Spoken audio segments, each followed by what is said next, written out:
L'e-commerce connaît une croissance forte et continue depuis plusieurs années partout dans le monde. La Belgique ne fait pas exception.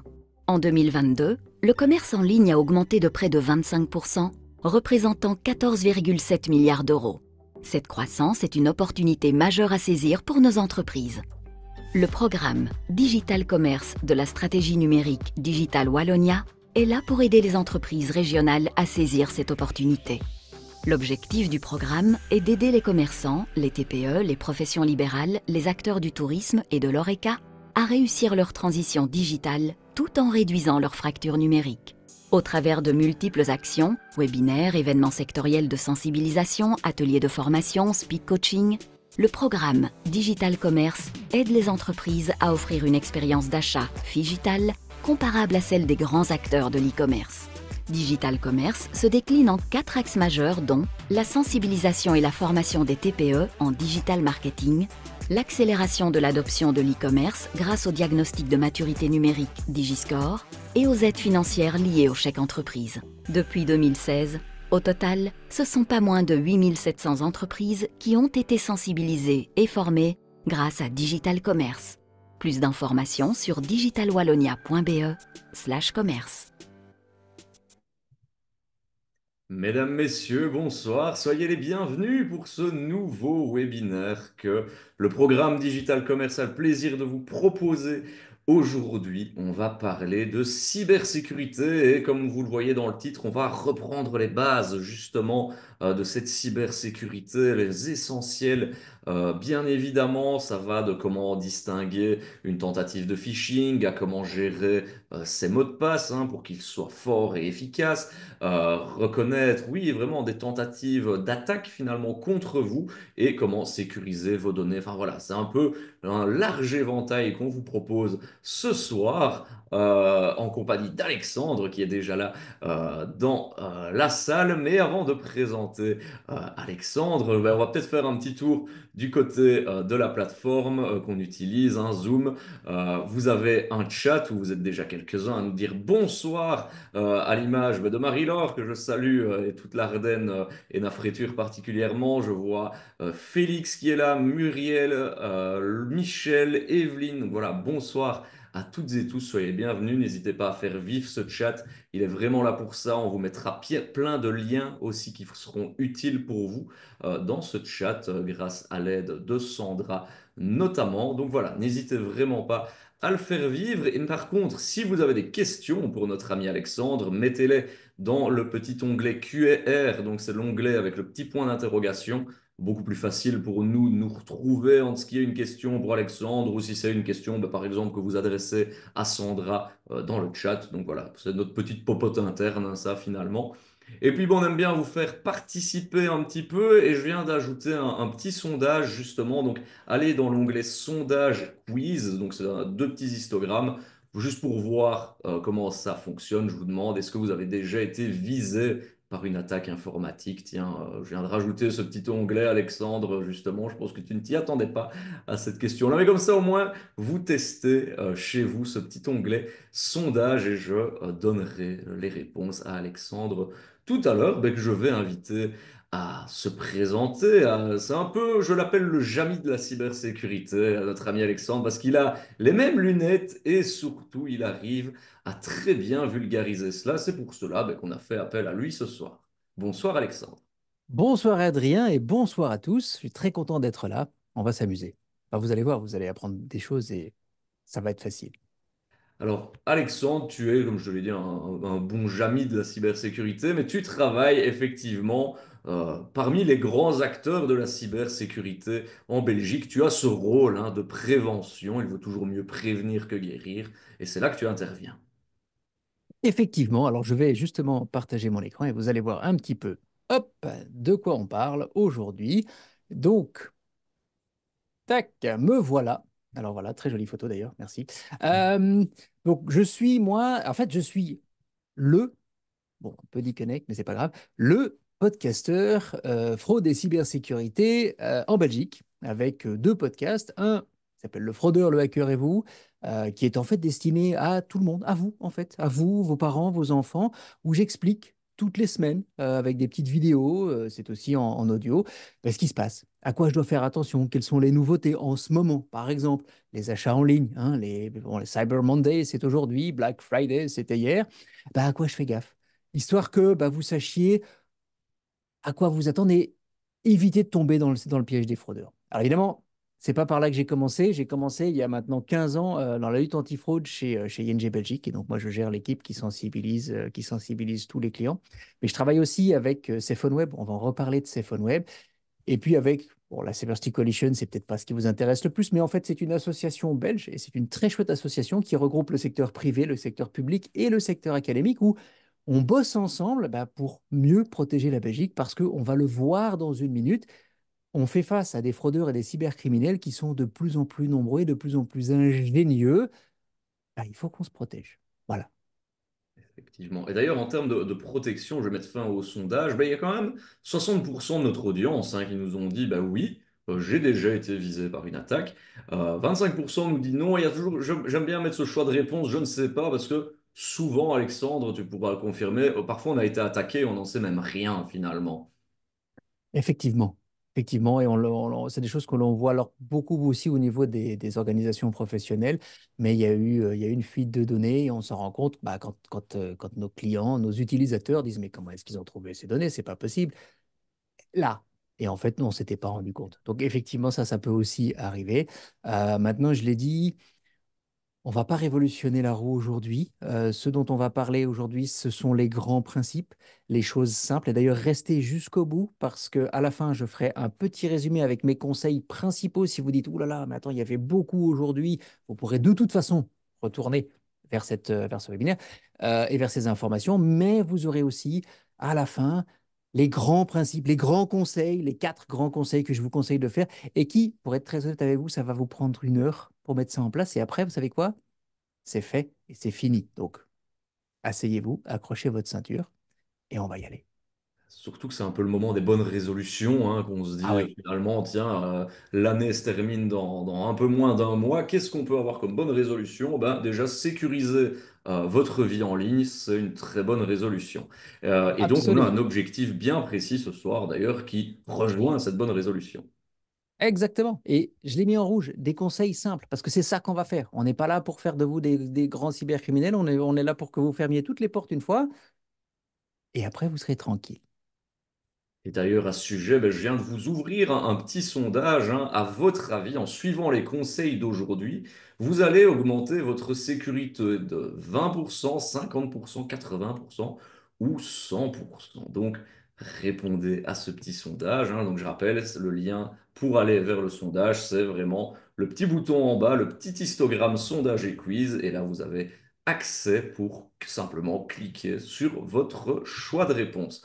Donc voilà, j'attends un petit peu que les votes apparaissent. On a quelques sceptiques, quand même, 20%. Après, on espère que justement, vous êtes peut-être déjà à 80% et que c'est les 20% Ah restants oui, qu'on va ah, ce serait apprendre, formidable. Alexandre. Mais de toute façon, c'est ça aussi que je voulais préciser, c'est que tu fais bien d'insister sur des conseils simples parce que la cybersécurité, ça a l'air souvent d'être un monde où, tu vois, le hacker à capuche, là, et qui fait des trucs très techniques, et comment on se prévient de ça? Finalement, nous, on a des conseils assez simples pour Regarde, justement répondre à cela. je l'ai là, ma capuche, moi. Et Tu vois. la capuche du hacker. Mais en tout cas, je vais mettre fin au sondage et je vais te partager les résultats. On nous dit 38, enfin 20% d'augmentation de sécurité en premier. 38% nous disent ça. 38% nous disent également qu'ils vont augmenter leur sécurité de moitié et 24% nous disent de 80%. Mais personne ne nous a dit on va l'augmenter de 100%, ce qui est déjà un point réaliste, ça. On le sait, hein, la sécurité à 100%, elle n'existe pas. Ils sont arrivés à voler des informations à la NSA, ils rentrent dans des organisations ultra sécurisées. On sait que le 100% n'est pas possible. Mais j'ai quand même une promesse à vous faire. Alors évidemment, ça dépend, Adrien l'a dit, d'où vous démarrez. Si vous êtes déjà à 40%, on ne va pas augmenter de 80%. On serait à 120, ce serait formidable, mais ce n'est pas possible. Si vous n'avez pas encore investi dans votre sécurité, moi, je vais vous expliquer que vous pouvez augmenter votre sécurité de 80%, et je ne rigole pas. Et ce n'est pas une promesse en l'air, je vais même vous expliquer pourquoi on peut aller jusqu'à 80%, et pourquoi c'est réaliste de penser que 80%, c'est possible. Alors, si vous êtes prêts, je pense qu'Adrien, on peut On peut passer y à aller, table, hein, on peut aller justement, vraiment maintenant. on va arriver à la période des fêtes avec de Voilà. beaux repas de fin d'année. Et toi, tu tiens à faire les choses un peu avant tout le monde, donc tu nous as proposé un fameux menu. J'ai un beau menu. J'ai un beau menu. J'espère que vous n'avez pas encore trop mangé avant ce webinaire parce qu'en amuse-bouche, eh bien, on va reparler de phishing et je vais vous donner le truc magique, en tout cas, qui marche tout le temps, qui est super facile à utiliser. Alors oui, quand on le connaît, on ne le devinera pas tout seul, mais quand on a suivi un expert dans un bon webinaire, après, on est capable de le faire. Vous allez pouvoir faire en sorte de ne plus jamais, je répète, jamais être victime de phishing. Et ça, c'est une belle promesse. Rien que pour l'amuse-bouche. Si après ça, vous avez encore faim, on va parler de comment sécuriser vos comptes en ligne, parce que oui, votre commerce est en ligne, vos activités sont en ligne, bah, il faut aussi les protéger. On va protéger ces appareils aussi, hein, parce que bon, une fois qu'on a protégé les comptes en ligne, il faut que les appareils qui vont sur Internet bah, aussi soient protégés. Et on parlera de protection des données en dessert assez vite, parce que c'est peut-être pas le truc le plus sexy à faire, mais quand même, il y a des choses très simples, mais très, très, très simples à faire pour que si vous arrive quoi que ce soit, vos données soient à l'abri. Et en plus, la plupart du temps, c'est gratuit. Voilà. Alors, un menu comme ça, Un menu gratuit, comme ça. Que demande le et peuple, eh finalement, hein? ben, Un beau cadeau, en tout cas. il demande de Euh, commencer, à mon avis. oui, je disais en préambule, Alexandre, justement, on a cette image un peu des hackers avec la capuche, là, tu sais bien, mais Ouais, finalement, on peut aussi démystifier un peu tous ces mythes. Il y a vraiment les pros et puis il y a ouais, les autres. ouais. Carrément, carrément. En fait, il y a deux grands types d'attaques. Il y a ceux qui sont faits par les cybercriminels qui, eux, ont un but, rentrer dans notre ordinateur. Et puis, il y a les fraudeurs. Eux, ils vont essayer de nous manipuler. Ils vont pirater finalement notre cerveau. Et on le voit, toutes les escroqueries en ligne, ce sont des gens qui vont essayer de nous faire croire quelque chose qui n'existe pas ou qui est différent de la réalité. Et si on se fait avoir, souvent ça peut coûter très cher. Mais si on reste plus sur les cybercriminels, qui sont quand même les gens dont on veut se protéger, ce soir, il y a deux grandes familles. Il y a les experts cybercriminels, c'est ça, ils sont très très peu nombreux, ils sont même pas 0,1% sur tout le marché des gens malhonnêtes sur Internet. Ce sont des gens qui souvent, parce qu'il n'y a pas de formation, c'est des gens qui ont commencé à 8 ans avec un PC, à 12 ans, ils faisaient tomber un serveur informatique, à 18 ans, ils faisaient 6 mois de prison, et à 18 ans et demi, ils étaient engagés, alors soit par des grosses boîtes, et là, ils étaient du bon côté, soit par des mafias, et là, ils étaient du mauvais côté, ou par des États, parce qu'on le sait aussi. Soyons clairs, ces gens-là, ils ne vont pas vous attaquer, vous, commerçants. Je veux dire que, je suis désolé de vous le dire, mais vous n'êtes pas intéressant pour eux. Non, ce n'est pas une si mauvaise chose. Ces gens-là, ils vont attaquer, je l'ai dit, les États, les banques, les téléopérateurs, enfin des grosses structures. C'est là où il y a vraiment de la difficulté, puis c'est ce qui les amuse, soyons clairs.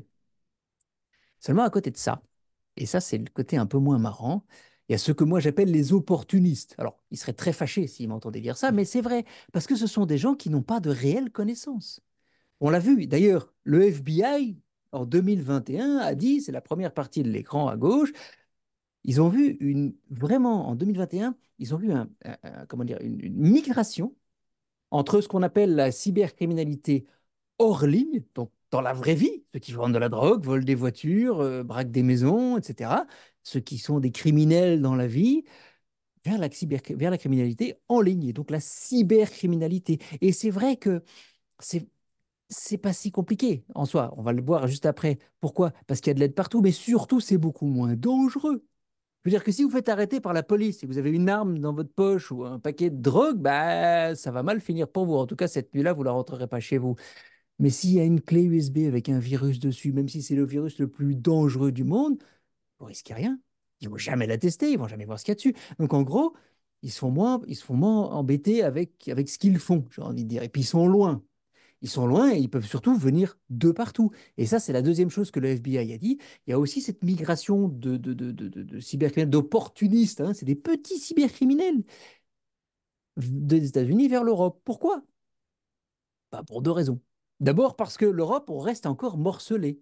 C'est-à-dire que si un juge ou un policier belge veut aller interroger des gens qu'ils ont apparemment détectés aux Pays-Bas ou en Allemagne ou en Grèce, Il va falloir du temps. Il faut aller demander à un juge belgique, qui va demander à un juge grec, qui va descendre vers la police. Il dit, oh, c'est bon. Et enfin, ça prend un temps dingue. Et ces gens, ils ont le temps ils ont le temps de partir. Alors qu'aux États-Unis, vous avez tous vu les séries télé, le FBI débarque et ils disent, ici le FBI, vous arrêtez tout. Moi, je prends l'enquête en main parce que de toute façon, dans les trois autres États autour de chez nous, ils sont déjà en cours et ils peuvent rassembler les affaires. Et ça veut dire que bah, ils ont une force de frappe qui est plus importante. En plus, les peines là-bas sont plus importantes que chez nous. Je caricature pas trop, je veux pas trop caricaturer, mais là-bas, on fait de la prison pendant longtemps. Ici, c'est tu vas plus le faire. Non, non, c'est promis. Oui, d'accord, ok, tu peux rentrer chez toi. J'exagère, mais quand on fait la comparaison, on en est presque là. Et je le disais, en plus, ce qui se passe, c'est ce que vous voyez au milieu de l'écran. Aujourd'hui, alors désolé, les termes sont en anglais, mais c'est des termes techniques de cybersécurité. On a fraud as a service ou cybercrime as a service. C'est quoi? Ben, c'est comme du leasing. Si vous avez une voiture de société en leasing, eh ben, c'est exactement la même chose. Vous payez un abonnement et on vous donne des faux sites internet pour faire du phishing, des faux emails, des virus. Enfin, tout ça est très simple. Vous n'avez même plus besoin de vous embêter à le faire. Je veux dire que le cybercriminel d'il y a 10 ans, 15 ans, qui faisait tout lui-même, qui faisait son virus, et puis qui allait l'implémenter, et puis qui le testait, et puis qui récupérait les sous. Aujourd'hui, oh là, oh non, ça va pas, non? Attends, il y a quelqu'un qui crée le virus, moi je lui achète, ça marche pas. Call center, alors c'est pas vraiment téléphone, ils font ça sur les messageries comme Telegram. J'ai un problème avec mon virus, ça marche pas, qu'est-ce que je dois faire? On vous aide, et puis ensuite il y a quelqu'un qui va s'occuper de sortir l'argent. Enfin, je veux dire que c'est devenu telle industrie, mais bah, en fait, comme vous dans votre business aujourd'hui, comme toutes les sociétés dans le business, dans le monde normal, légal, ils ont la même type d'industrie. Donc en gros, je me lance, j'ai de l'aide, j'ai un problème, j'appelle l'aide, etc., etc. Donc en gros, ils augmentent ces gens, et on le voit. Et vous le voyez aussi, vous voyez de plus en plus d'emails de phishing qui débarquent et des attaques de plus en plus dans la presse. Et puis il y a cette forme de spécialisation, parce que comme ils sont nombreux, attends, t'es sur mes plates-bandes là, qu'est-ce que tu fais? Mais c'est moi qui faisais ça, c'est moi qui piratais les comptes Facebook, on avait dit. Tu fais pas ça, toi? Ah ok, je fais quoi? Bah t'as qu'à faire le phishing là. Ok, bah, je vais faire du phishing. Et en gros, bah, ils sont tous spécialisés dans des trucs. Il y en a qui piratent les Facebook des indépendants, il y en a qui vont aller pirater du Gmail, il y en a qui vont essayer de faire du phishing bancaire, il y en a qui vont, etc., etc., etc. Mais ils ne font plus que ça, du matin au soir. C'est un Et boulot puis, finalement. pardon? C'est un boulot finalement Ah, mais alors. non, ils bossent. Alors, quand je dis matin au soir, attention, parce qu'on le voit, hein, ils s'arrêtent à 5 heures parce qu'ils ont une femme et des enfants, ou un mari et des enfants, il n'y a pas de raison, hein, c'est pas que des hommes. Et le week-end, ils bossent pas, et pendant les vacances, ils prennent les vacances. Je veux dire, oui, c'est un boulot normal, sauf que c'est pas légal. Et puis, les intelligences artificielles les aident aussi. Alors, là, vous me dites, mais alors, comment est-ce que je vais réduire mes risques de 80%? Avec des trucs comme ça, je vais jamais y arriver. Eh bien, si. Parce que justement, ils sont nombreux, c'est facile de rentrer dans la profession, mais c'est aussi justement parce que c'est facile que leurs attaques, elles sont très faciles à détourner. Qu'est-ce que je veux dire par là? Ils vont vous envoyer des mails de phishing que vous allez savoir éviter dans 15 minutes quand j'aurai fini l'explication. Ils vont essayer de vous envoyer des virus qui sont protégés par un antivirus ou pour un programme que vous allez mettre à jour. Ils ne vont pas utiliser le dernier truc qui coûte très cher à fabriquer, parce que ça, ils le gardent pour attaquer un État.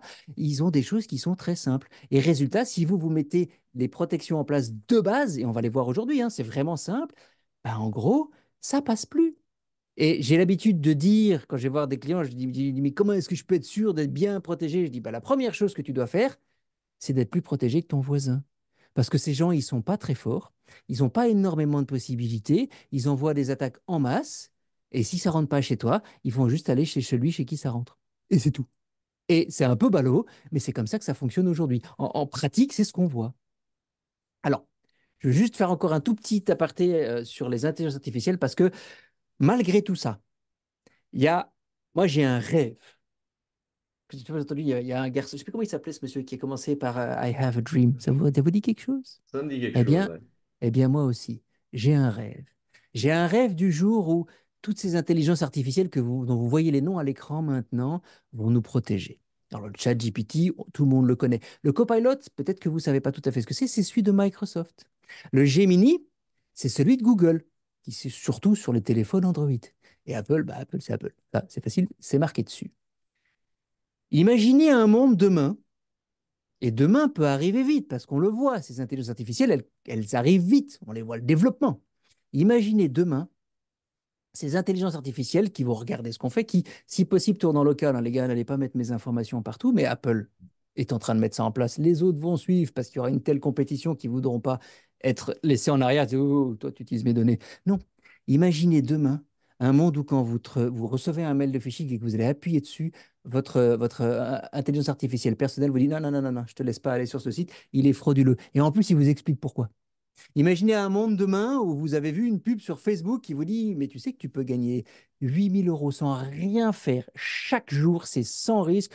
Ça m'intéresse. Vous allez sur le site et le moment où vous allez rentrer votre nom, prénom, email, votre intelligence artificielle dit tu le fais pas là. Tu le fais pas là parce que ça, c'est une fraude aux faux investissements. Imaginez un monde demain où vous recevez un appel de quelqu'un qui est soi-disant en train de vous proposer ou de vous faire hériter de quelque chose, et au moment où vous décrochez, l'intelligence artificielle dit non, non, ce numéro, on le connaît, il a été référencé dans une base de données au niveau d'Interpol, c'est un numéro frauduleux, je ne te laisse pas décrocher. En gros, on va avoir demain une intelligence artificielle sur tous nos appareils, et c'est génial parce que, on l'a vu, on va le voir tout à l'heure, on doit encore sécuriser nos appareils aujourd'hui, mais en fait, tout ça se passe sur un de nos appareils. Toutes les cyberattaques se font sur mon PC, mon Mac, mon iPhone. Donc, en gros, elles vont nous protéger. Alors, ça, c'est demain. C'est ton Aujourd'hui, on vrai. ne va pas attendre demain. Je te vois arriver, je te vois, je sais te lire, on a fait tellement longtemps qu'on bosse ensemble. Il est en train de dire, oui, mais alors demain et aujourd'hui, eh bien aujourd'hui, c'est ce qu'on va voir tout de suite. C'est ce qu'on va voir tout de suite parce que ça va arriver, j'en suis certain. Et ce jour-là, je vais boire des cocktails sur une plage, sur une île déserte parce que j'aurai plus de boulot. Mais je serai content parce que on ne se fera plus attaquer.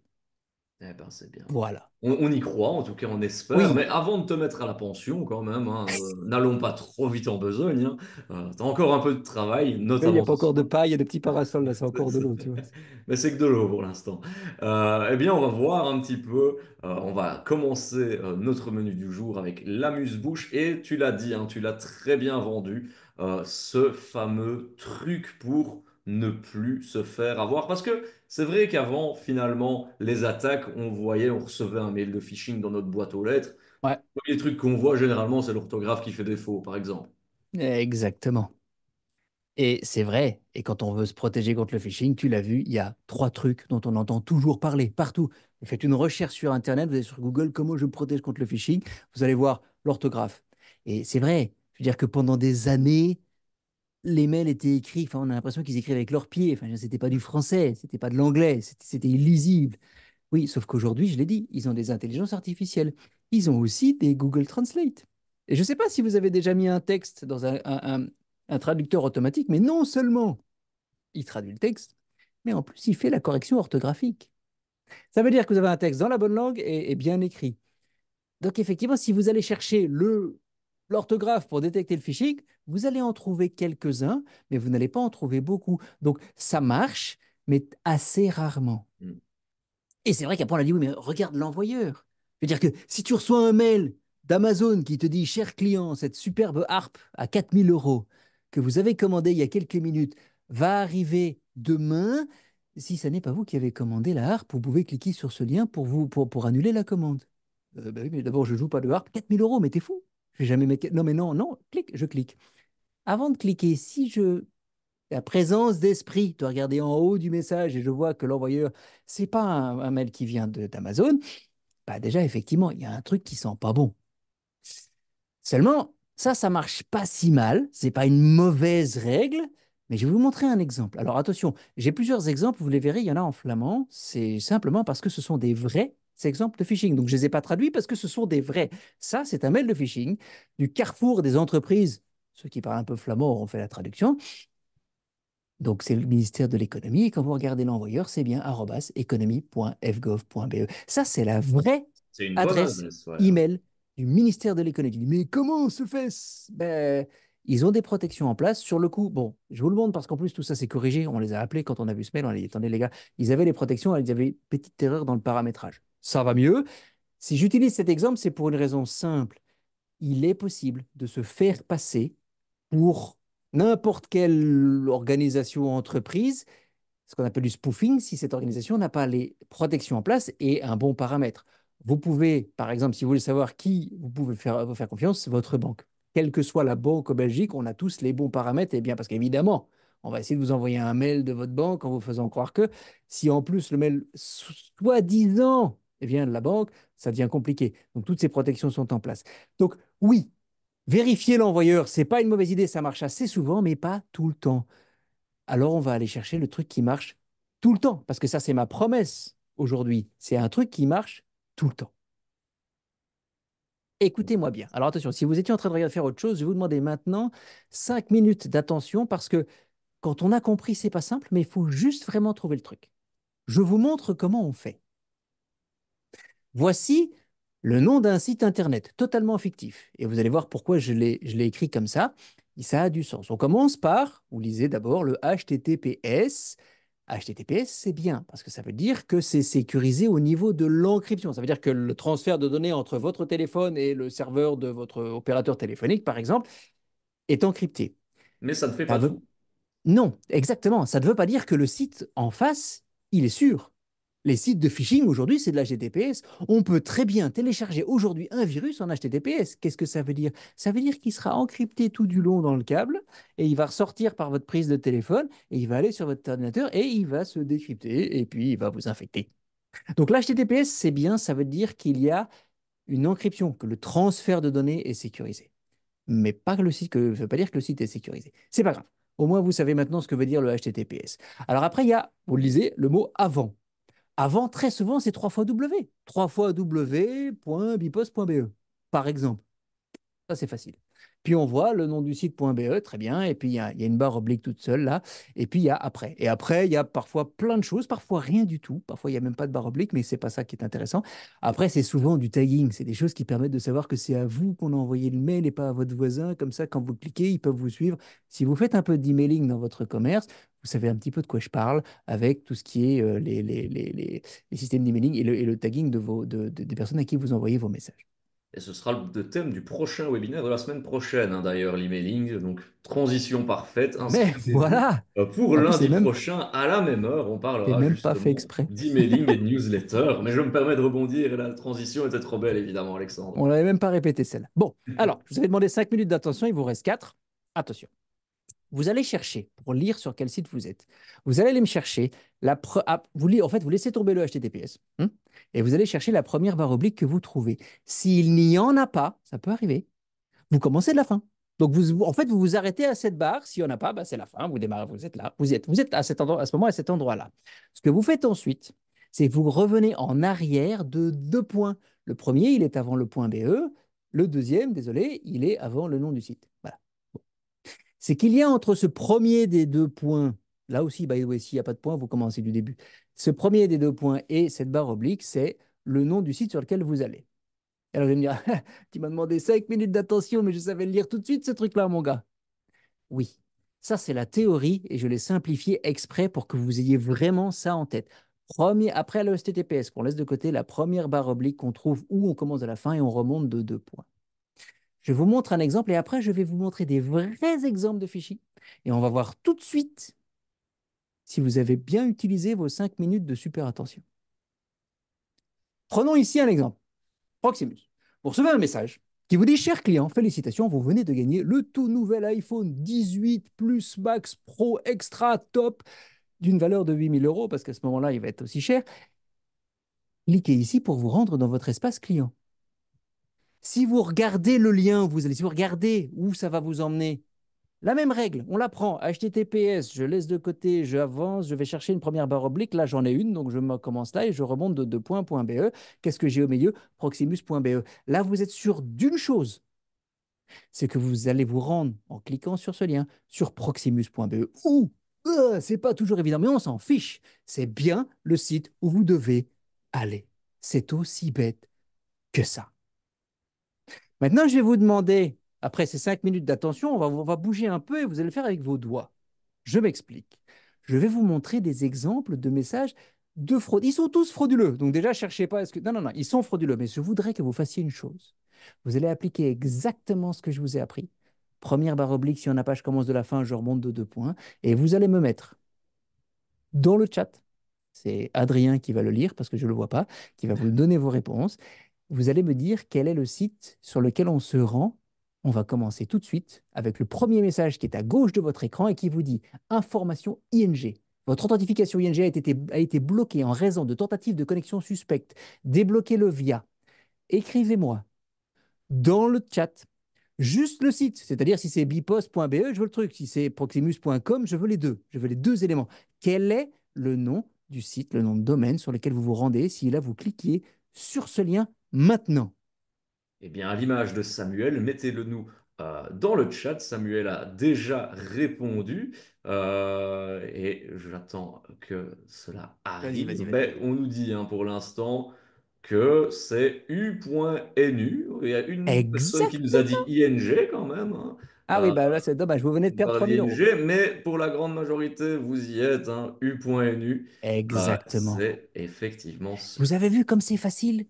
Vous recevez un SMS avant même de cliquer, vous savez si ça colle. Le message dit je suis ING, vous n'allez pas sur ing.be, ça va pas. Le message vous dit je suis Belfius, vous n'allez pas sur belfius.be, ça va pas. Le message dit je suis La Poste, pas Bipost, ça va pas sur bipost.be. Ça...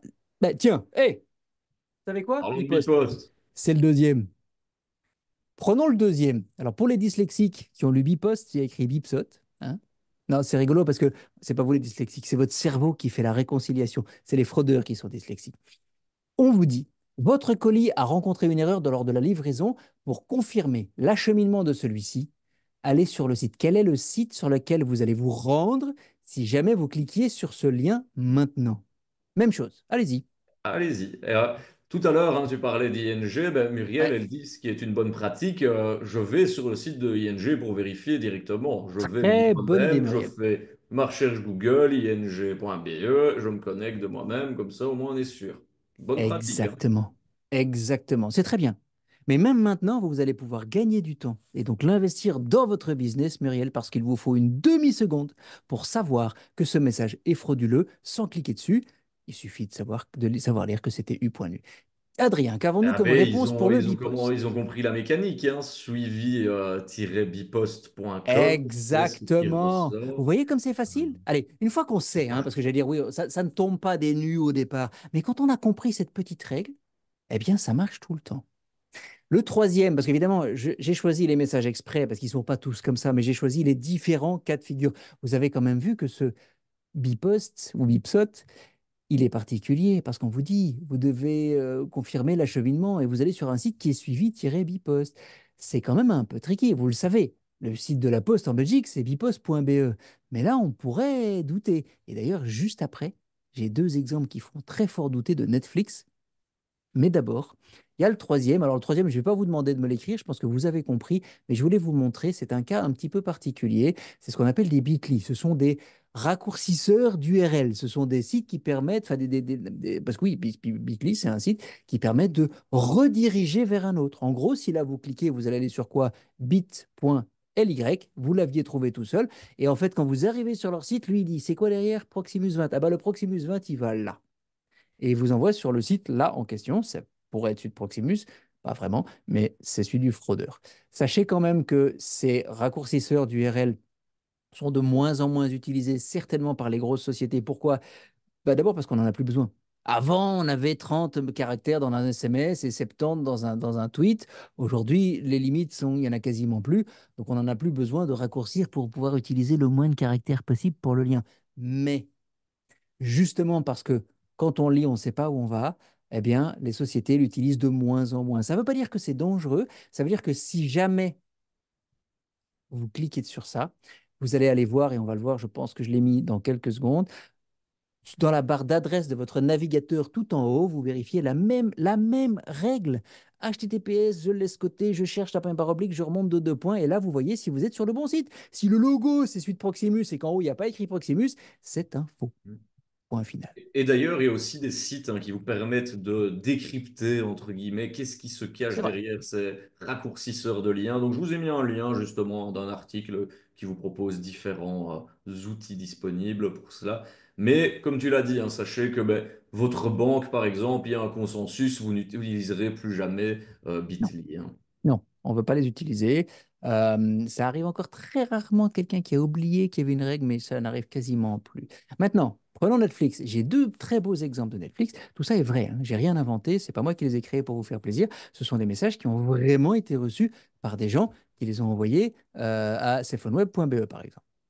Là, le premier, on me dit problème de paiement, mettez à jour votre méthode de paiement. Et puis voilà, c'est paiement-netflix-abonnement.com. Non, le site de Netflix, c'est netflix.com. Et le deuxième vous dit nous informons que votre dernier paiement a été refusé. Veuillez mettre à jour sur netflixcompte.com. Non, c'est netflix.com. Là, si je veux vous montrer ces exemples, c'est parce que ça a l'air quand même assez proche de là où on devrait aller. Assez proche, ça suffit pas. Assez proche, c'est pas bon. C'est ça ou c'est pas ça. Si c'est pas ça, c'est pas bon. C'est aussi simple que ça. OK? Et La d'ailleurs, justesse je vous le disais est primordiale. exactement. Exactement, la justesse mène à la justice. Je ne sais plus qu'est-ce qu'il dit ça. Il y a un podcasteur que je suis qui écoute ça. Pour ceux C'est qui beau. écoutent le rendez-vous tech, vous reconnaîtrez ce qu'il dit. Anyway, le, typiquement là, je vous le disais, quand vous arrivez dans votre navigateur Internet, vous pouvez encore faire cette vérification. Imaginez que vous recevez le message et puis vous êtes vraiment, zut, vous cliquez dessus et que vous avez cliqué, vous dites, mais non, qu'est-ce que j'ai fait? Mais non, mais non. Et vous regardez dans la barre de votre navigateur, eh bien, vous pouvez utiliser la même règle. Vous n'avez encore rentré aucune donnée sur ce site, donc ça n'est pas grave. Ils n'ont pas vos mots de passe, ils n'ont pas vos coordonnées bancaires. Là, hop, première barre oblique, je remonte de 2 points, le nom du site. C'est bon, c'est pas bon. Maintenant, vous le savez. Ça fonctionne là aussi. Et dans des mails, Alexandre, comment ça fonctionne? Ben, c'est une très bonne question, Adrien. Ils vont pas croire qu'on n'a pas répété, hein. Eh Eh non. bien, eh bien, dans les mails, il y a une petite astuce. Et souvent, les gens le savent. Prenons ici ce beau mail. Alors, désolé, là encore, il est en néerlandais, mais c'est un vrai mail de phishing qui usurpe l'identité d'Acerta. Et quand vous regardez le lien, vous dites, bah, Alexandre, j'ai fait ce que tu m'as dit. Regarde, je laisse tomber le HTTPS. Première barre oblique, je remonte de 2 points, c'est bien acerta.be. J'ai suivi, j'ai cliqué, j'ai perdu 1 000 euros, c'est de ta faute. Plus maintenant. Parce que maintenant, vous savez, et vous allez savoir que, en fait, dans un email, vous allez devoir passer le curseur de votre souris sur le lien pour voir, sans cliquer, hein, sans cliquer, pour voir arriver le vrai site sur lequel vous arrivez. Et là, mon Dieu, horreur, enfer et damnation. Première barre oblique, je remonte de 2 points. Le site, c'est be4739.ru. C'est des Russes en plus. J'ai rien contre les Russes en soi, mais quand on parle de cybersécurité, les Chinois, les Nord-Coréens et les Russes, on doit être super prudent parce qu'ils sont très, très, très, très forts. Là, typiquement, d'ailleurs, ils sont un peu, je ne sais pas si pour ceux qui ont un tout petit peu fait attention, ils sont aussi dyslexiques parce que le lien, c'est pas Acerta, c'est Arceta, que on peut C'est lire au ça, ouais. début. Mais voilà. Donc en gros, c'est ça. Et je pense que j'ai même oui, non, je sais pas. Et donc là, ce que vous savez, donc dans un message texte, un SMS ou un WhatsApp, etc., le lien que vous allez voir, c'est ce que vous lisez. C'est là où vous allez. Dans les emails, parce que en fait, c'est de l'HTML, c'est une autre technologie, ça permet d'avoir des couleurs. Vous l'avez déjà vu. Dans ces emails, vous pourriez avoir un bouton qui dit cliquez ici. Abonnez-vous à nos services. Commandez notre chocolat. Vous pouvez mettre ce que vous voulez dans votre bouton. C'est pour ça que vous allez vérifier en posant votre souris sur le lien ou sur le bouton, et cette petite fenêtre qui va s'ouvrir va vous dire là où vous allez, et là, vous utilisez la règle que je vous ai donnée. C'est pas plus compliqué que ça. Et je vais même aller vous montrer un truc que vous voyez normalement pas, parce que si vous arrive, vous ne faites pas attention, je vais vous montrer un vrai mail de phishing. Un vrai mail de phishing au nom de la banque ING, mais j'aurais pu en prendre d'autres parce que j'en reçois plein, et j'ai toutes les banques en catalogue. Mais là, typiquement, vous arrivez sur ce site parce que vous n'avez pas vérifié le lien dans le message. Ça n'est pas grave. Vous regardez dans la barre d'adresse de votre navigateur avant de rentrer un mot de passe. Et là, vous voyez quoi? HTTPS, je laisse tomber. Je vais chercher la première barre oblique. Ah bah, il n'y en a pas. C'est pas grave. Je commence de la fin, je remonte de 2 points. Et le site, c'est quoi? C'est web.app. Web.app, c'est pas le site de la banque en question. Ça marche pour tout le monde, hein. Toutes les banques, pour tous les sites. Ils ne peuvent rien faire qui vous empêcherait d'appliquer cette règle. Techniquement, ils n'ont aucun moyen de passer au-dessus de ça. Vous pouvez toujours, toujours vérifier où vous allez. Et typiquement, si vous étiez client de cette banque-là et que vous allez regarder dans la barre d'adresse, vous sauriez voir que première barre oblique, je remonte de 2 points, c'est bien le nom de cette banque. Ça marcherait pour Belfius, ça marcherait pour CBC, ça marcherait pour BNP Paribas Fortis et toutes les autres. Voilà. C'est c'est pas vraiment difficile, hein. Non, sincèrement, on aurait dû mettre un sondage. Tiens, est-ce que vous trouvez ça compliqué? Pour la prochaine fois, on pourra y penser. Mais honnêtement, une fois qu'on a compris, alors oui, effectivement, c'est nouveau. Et oui, on pourrait ne pas bien y penser au départ. Et c'est vrai, et vous l'avez déjà vécu, ça. Pourquoi? Mais quand vous avez passé votre permis de conduire, la priorité à droite, c'était pas facile. Alors le jour du permis, on a fait super gaffe aux priorités à droite. Mais après, on a eu notre permis et on s'en souvient tous qu'on en a raté quelques-unes. Pourquoi? Parce qu'on s'est fait klaxonner au nez. Et avec le temps, qu'est-ce qu'on a fait? On a appris à y faire attention. Avec le temps, quand on voit une priorité, ah oui, priorité à droite, je m'arrête, je vérifie. Et bien, c'est exactement pareil. Ah, message avec un lien, email avec un bouton, je vérifie avant de cliquer. Et ça, si vous le faites régulièrement, dès que vous recevez un message, vous allez comprendre. Et je vais rajouter encore un petit truc pour vous, parce que je vous aime bien. Sur votre téléphone portable, effectivement, si vous voulez le faire, vous n'avez pas de souris à passer sur le lien dans un email. Oui, le SMS, on l'a dit. Le SMS, vous lisez ce qui est écrit. Mais dans l'email, vous faites comment? Eh bien, vous allez appuyer pendant 3 secondes sur le bouton ou sur le lien sans lâcher ce coup-ci. Vous vous souvenez de l'email, j'avais dit, vous posez votre souris, vous ne cliquez pas. Eh bien là, vous appuyez et vous ne lâchez pas. Et il y a une petite pop-up qui va s'ouvrir. Et cette petite pop-up, elle va vous montrer exactement le même type de fenêtre et vous faites pareil. HTTPS de côté, première barre oblique, je remonte de 2 points et je vois si je suis sur le site où je devrais être ou arriver. Aussi simple que ça. Donc, Ça marche tout le temps.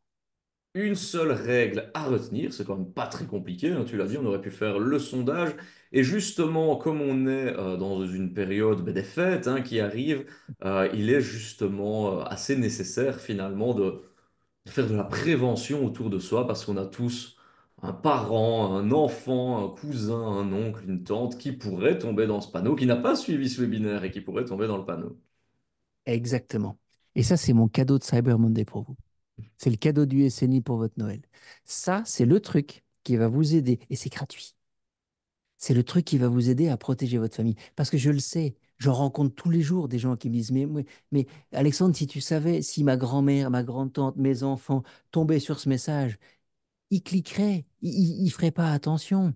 Eh bien, on a travaillé, enfin moi j'ai travaillé avec Web, je vous le disais en introduction, pour créer ces modules-là. Si vous scannez le code QR ou si vous allez sur surfaitsansouci.cephoneWeb.be, vous allez voir ces 3 modules-là. Alors il y a le premier sur le phishing, le deuxième sur les escroqueries. C'est pas le sujet aujourd'hui, mais c'est intéressant de savoir les faux investissements, les faux amis, les fraudes à l'amour, savoir ce que c'est.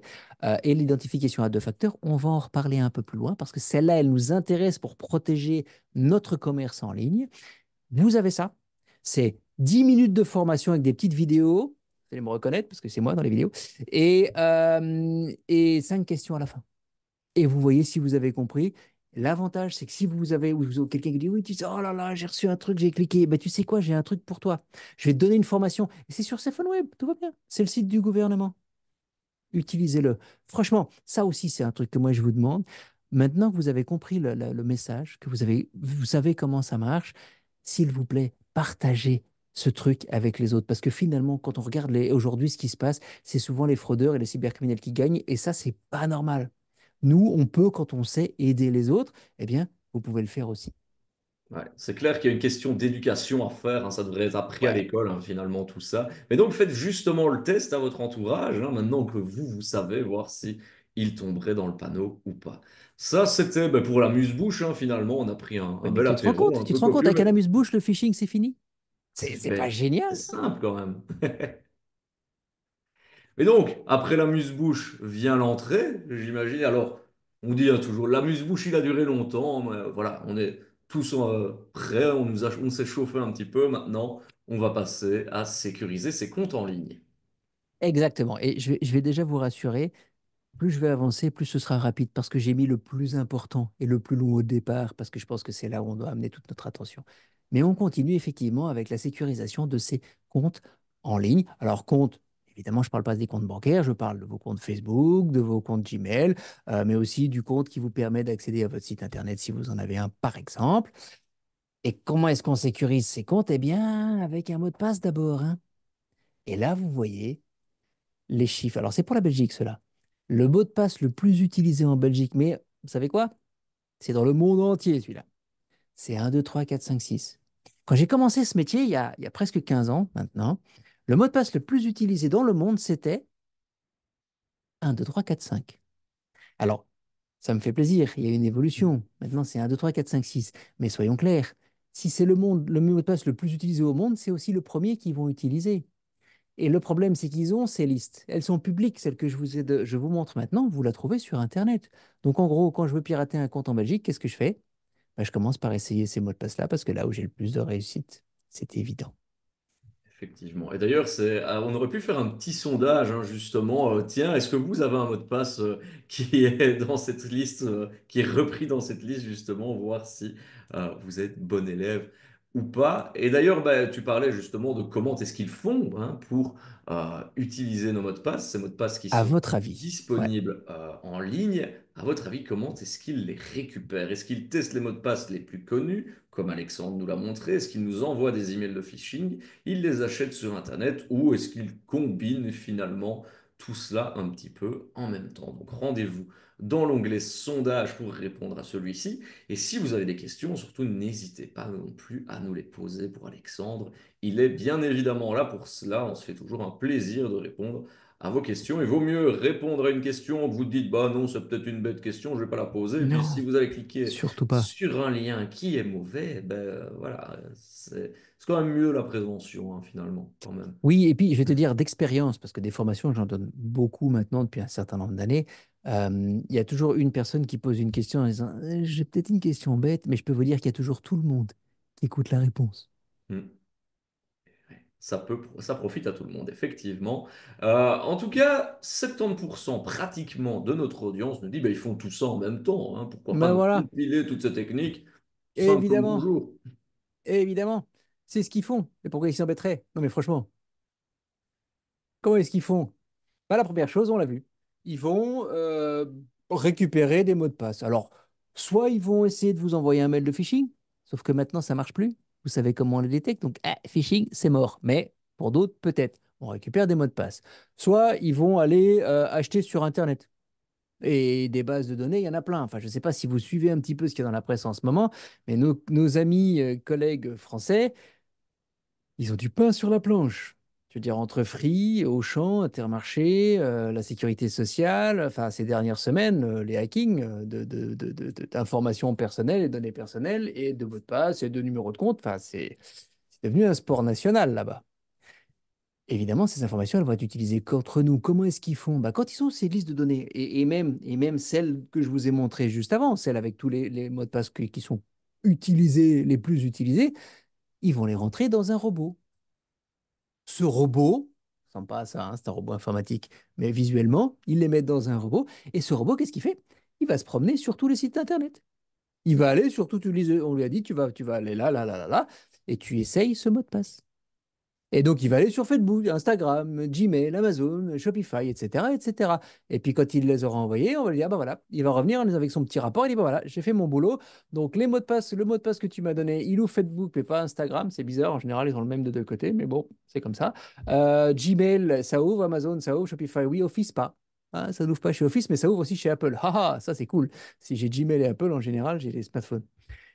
Et à partir de là, soit ils les utilisent eux-mêmes, soit, je vous l'ai expliqué en introduction, comme ils ont vraiment segmenté leurs activités, ils vendent ces listes mises à jour, puisqu'ils disent, voilà, ça c'est le mot de passe qui va ouvrir ces sites-là, ils les mettent en vente sur Internet. Et si quelqu'un dit, moi je veux pirater des comptes Facebook, eh ben, il va acheter une liste de mots de passe dont tous vont ouvrir Facebook. Il ne doit pas s'embêter à dire, bon alors je vais tester le premier, ah, ça marche pas, ah, je vais tester le deuxième, ah, celui-là il marche, je vais tester. Non, non, non, non, non, non, non, ça a déjà été fait.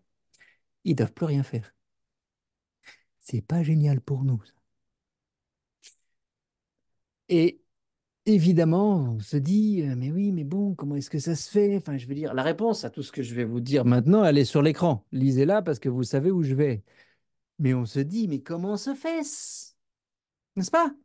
Je veux dire, il y a 15 ans, le mot de passe le plus utilisé, c'est 1, 2, 3, 4, 5. Tout le monde sait qu'utiliser un mot de passe et répéter un mot de passe faible, c'est dangereux. Enfin, je veux dire que je ne pense pas qu'on croiserait quelqu'un aujourd'hui qui dirait, ah bon? Hein? Ah, jamais entendu parler, je ne savais pas. Non, c'est pas vrai. Tout le monde sait. Et pourtant, tout le monde continue de le faire, puisque les chiffres l'ont montré. Et les études qui ont été faites là-dessus, parce qu'évidemment, les experts, les psychologues se disent, mais alors, pourquoi? Ben parce qu'on a peur de les oublier. Et pourquoi cette information est importante? Parce qu'on dit, ouais, ok, c'est très bien, maintenant je sais pourquoi je fais ça, ça va pas me changer la vie. Si, en fait. Parce que quand on comprend pourquoi nous utilisons ou nous réutilisons des mots de passe simples et non sécurisés, eh bien, on sait comment changer ça. Et cette information qui a l'air toute bête comme ça, elle est super importante. Prenons un exemple. Revenir, gardez ça en tête, hein. On a peur d'oublier. Ne l'oubliez pas. Hein. C'est marrant celle-là. À votre avis, j'ai deux mots de passe à l'écran et entre-temps, mon ami Adrien vous a posé la question. Lequel de ces deux mots de passe est le plus sûr? Celui qui a l'air, qui est un peu court quand même, mais qui est vachement, hein, et on ne sait pas le lire. Ou celui qui est un petit peu plus long, mais bon, il se lit comme ça, quoi. Enfin, je veux dire, tout d'un coup, je sais de quoi on parle. À votre avis, lequel de ces deux-là est le plus sécurisé? Rendez-vous dans l'onglet sondage. Bien évidemment, vous avez compris la mécanique pour y répondre. Moi, pendant ce temps-là, j'ai une petite question de Marie-Laure qui revient au chapitre Mhm. un peu phishing, Alexandre. Ouais, Si on reçoit un mail de phishing, à qui faut-il le transférer pour les bloquer? très bonne question, Marie-Laure, et merci de la poser parce que je n'en ai pas parlé et c'est très intéressant ça. Vous envoyez vos emails de phishing à suspect@cephoneWeb.be. Donc vous les envoyez au gouvernement, enfin vous l'envoyez à l'administration qui s'occupe, l'administration fédérale qui s'occupe de notre sécurité. Pourquoi est-ce que vous l'enverriez là-bas? Eh bien pour plusieurs raisons. D'abord, ça leur permet de savoir ce qui tourne. Et plus ils en reçoivent, plus ils savent que bah, en ce moment, il y a une campagne. Si vous avez l'application Cephone Web sur votre téléphone, de temps en temps, vous allez recevoir une lettre. Ah, on a vu en ce moment, il y a plein d'emails de, je sais rien, moi, la Poste ou de SMS de la Poste. En ce moment, by the way, pour ceux qui ont des iPhones, il y a une grosse campagne avec plus de 2 milliards de messages dans le monde entier. Hein. 2 milliards en Belgique, on serait mort. 2 milliards de messages Apple qui vous disent que votre compte iCloud a été bloqué ou qu'il faut mettre à jour vos données. Si vous avez un iPhone et que vous recevez ce genre de message d'Apple, soi-disant, alors évidemment, vous allez me dire, oui, mais Alexandre, maintenant, tu sais, moi, le phishing, je sais comment on repère. Certes, mais soyez quand même prudent. Et donc, si vous envoyez ça au gouvernement, eh bien, eux savent. Ça, c'est un. Deux, ils vont faire fermer le site frauduleux derrière. Ça, c'est cool parce que derrière, si quelqu'un d'autre clique dessus, eh bien, il va avoir une page qui lui dit, désolé, ce site, il est plus accessible parce qu'il a été fermé. Trois, eh bien, c'est ce que je disais, ils vont pouvoir faire de la sensibilisation en disant à tous les citoyens qui ont l'application Cephone Web sur leur téléphone, attention, en ce moment, ce message tourne parce que d'autres citoyens ont eu le bon comportement et nous ont envoyé les messages pour nous alerter. Donc, c'est que du bénéf et ça aide tout le monde. Donc, merci pour la question et ben voilà la réponse. Et voilà la réponse. Et je vous ai mis le lien justement de l'adresse de contact de Super, gardez-le CephoneWeb et celui-là. donc suspect@cephoneweb.be. Alors, Alexandre, la Vont-ils répondre? réponse qui sort le plus de notre sondage, ouais, c'est quand même serré. Hein. 63% nous disent bah, que c'est cette combinaison de chiffres, de D'accord. lettres et de caractères, et 38% nous disent que je paye mes impôts, même si c'est pas quelque chose qu'on aime, serait le mot de passe le plus sûr. Ok. Alors, merci. Très intéressant. Donc, la bonne réponse, c'est le deuxième. Et donc, effectivement, la plupart d'entre vous ont cru que c'était l'autre. Alors, attention, il n'est pas très mauvais celui-là, hein, mais j'aimerais que vous compreniez pourquoi. Quand vous prenez un mot de passe, pour vous, effectivement, le premier, il est compliqué, mais il n'a que 9 caractères. Maintenant, imaginez comment ça se passe. On l'a dit, quand on veut pirater un mot de passe, les gars, ils ne commencent pas avec un Scrabble à essayer de mettre les lettres dans le bon ordre. Ils donnent ça à un ordinateur et à un programme, mais ce programme, pour lui, le R majuscule sur le premier mot de passe, c'est un 1 ou un 0. Le arrobas, c'est des 1 ou des 0. C'est juste ça. L'ordinateur, lui, en soi, il ne sait pas lire. Pas comme vous, en tout cas. Et c'est pour ça qu'on se dit, mais le deuxième, il peut pas être sûr. Je veux dire, je le lis, c'est super facile. Si, parce qu'il a 18 caractères, il est deux fois plus long. Mais l'ordinateur, il sait pas lire. Donc, il va dire le premier, c'est un J. OK, le premier, c'est un J. Bon, je teste le deuxième. Ah, le deuxième, il teste. Il dit, ah, c'est un E. Ah, OK, très bien. Mais ça va lui prendre deux fois plus de temps. Et donc, en fait, ce mot de passe qui a l'air simple pour vous, il est compliqué pour une machine. C'est génial parce que le deuxième, mais vous, vous pouvez le retenir facilement. Ah bah oui, je paye mes impôts, c'est un truc qu'on retient, malheureusement, en général, qu'on retient trop bien, d'ailleurs. Mais il y a encore un moyen de sécuriser cette phrase encore plus simple, encore mieux. Imaginez que vous deviez mettre un chiffre dedans. Ouais, je paye mes infos 1. Oui, alors la majuscule au début et le chiffre à la fin, tous les programmes de test de mot de passe savent très bien qu'on fait ça. Oui, mais nous, on est plus malin que ça. Qu'est-ce qu'on va faire? On va dire je paye mes impôts, chiffre 1, POTS. Et ça, le programme, lui, Il n'est pas capable de faire la différence entre les sons et les chiffres. Exactement. Je paye mes impôts demain. Waouh, j'ai deux chiffres. Et là, en Oula, plus, tu nous as j'ai mon même ordinateur déclenché qui les ballons. s'active. Et là, j'ai mon ordinateur qui. Vous voulez voir un truc marrant? Regardez, si je vous fais ça, vous allez avoir des petits cœurs. C'est cool. Bon, voilà. Il n'empêche que je paye mes impôts, c'est beaucoup plus sûr, ça fonctionne mieux.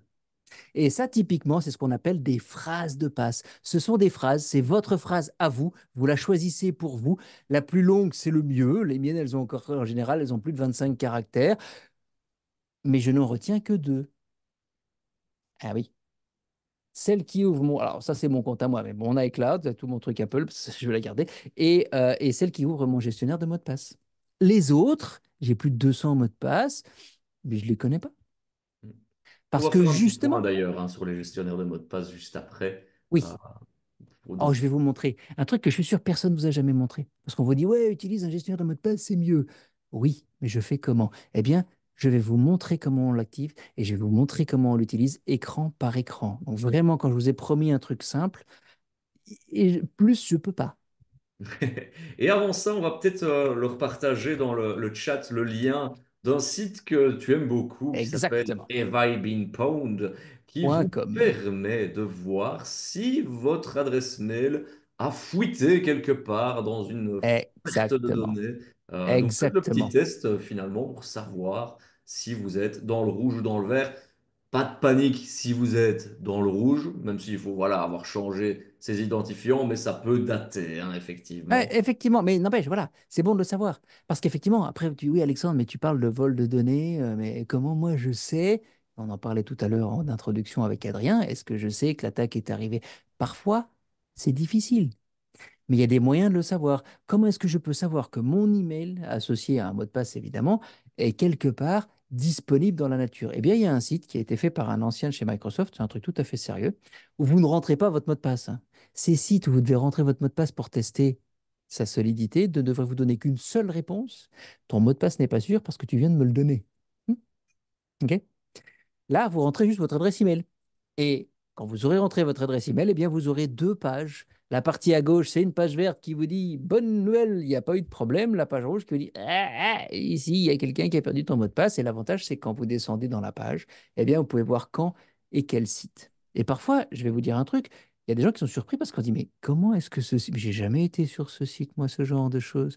Sauf qu'il y a des trucs associés, des sites associés qui avaient récupéré vous, des services vous pensiez que c'est sur site, mais en fait, ils utilisaient un site externe. Donc, parfois, vous dites, mais ça n'a rien à voir, je ne connais pas ce site. Oui, mais votre site et votre mot de passe et votre email sont associés et sont connus et sont publics. Quand c'est le cas, eh bien, vous le changez. Vous le changez parce que vous savez sur quel site c'était et surtout, parce qu'évidemment, le site originel, il est là aussi dans la liste, et surtout, vous le changez partout où vous l'auriez réutilisé ailleurs. Bah oui, je vous ai dit, Pourquoi votre tu mot de penses que passe, c'est une s'il est panique là, qui font ça? Réutiliser des mots de passe. Tu penses qu'ils font ça? Moi, je vais leur non. poser la question dans le sondage, tiens. Justement, tiens, ça vous J'ai arrive de peur de la réutiliser. réponse. Dites-le nous, tiens, si vous réutilisez des mots. Bah non, personne ne fait ça quand même, Alexandre. C'est anonyme, hein. Ne vous en faites pas, C'est on ne saura anonyme, pas ce tout que à vous avez fait. répondu. Ne vous inquiétez pas à ce niveau-là. Juste pour revenir sur Have I Been Pwned, Ouais. pendant que vous votez, c'est vrai que parfois aussi vous allez vous dire, ben, tiens, moi mon mot de passe là, il était solide. Enfin, comment ça se fait que ça a fuité? C'est pas de votre faute, hein. C'est Non, vraiment non, du côté de mais non. l'hébergeur, de la personne qui, ben voilà, a été Mais attaquée et s'est fait pirater exactement. ses données. Facebook, LinkedIn, Adobe, ils ont tous perdu des mots de passe un jour ou l'autre. Ouais. Et à partir du Euh, moment où là, il y a un mot de passe qui a fuité, bah, on peut voilà. l'utiliser. On a 40% qui nous sont honnêtes, nous disent bah parfois quand même, 35% nous disent Et on le Joker, sait. 23% nous disent certainement pas. Une personne nous a dit ah bon, on peut vraiment avoir plus d'un mot de passe. J'adore. Merci, merci. Celle-là, elle me fait sourire. Mais oui, c'est ça, en fait. Et on le sait parfois. Et je vais être honnête, je l'ai fait aussi. Bon, aujourd'hui, c'est fini parce que je connais bien les risques. Mais je l'ai fait aussi. Et au départ, c'était pas très grave. Soyons clairs. Si vous réutilisiez un mot de passe il y a 20 ans, il y a même encore 15 ans, ouais, ça allait encore.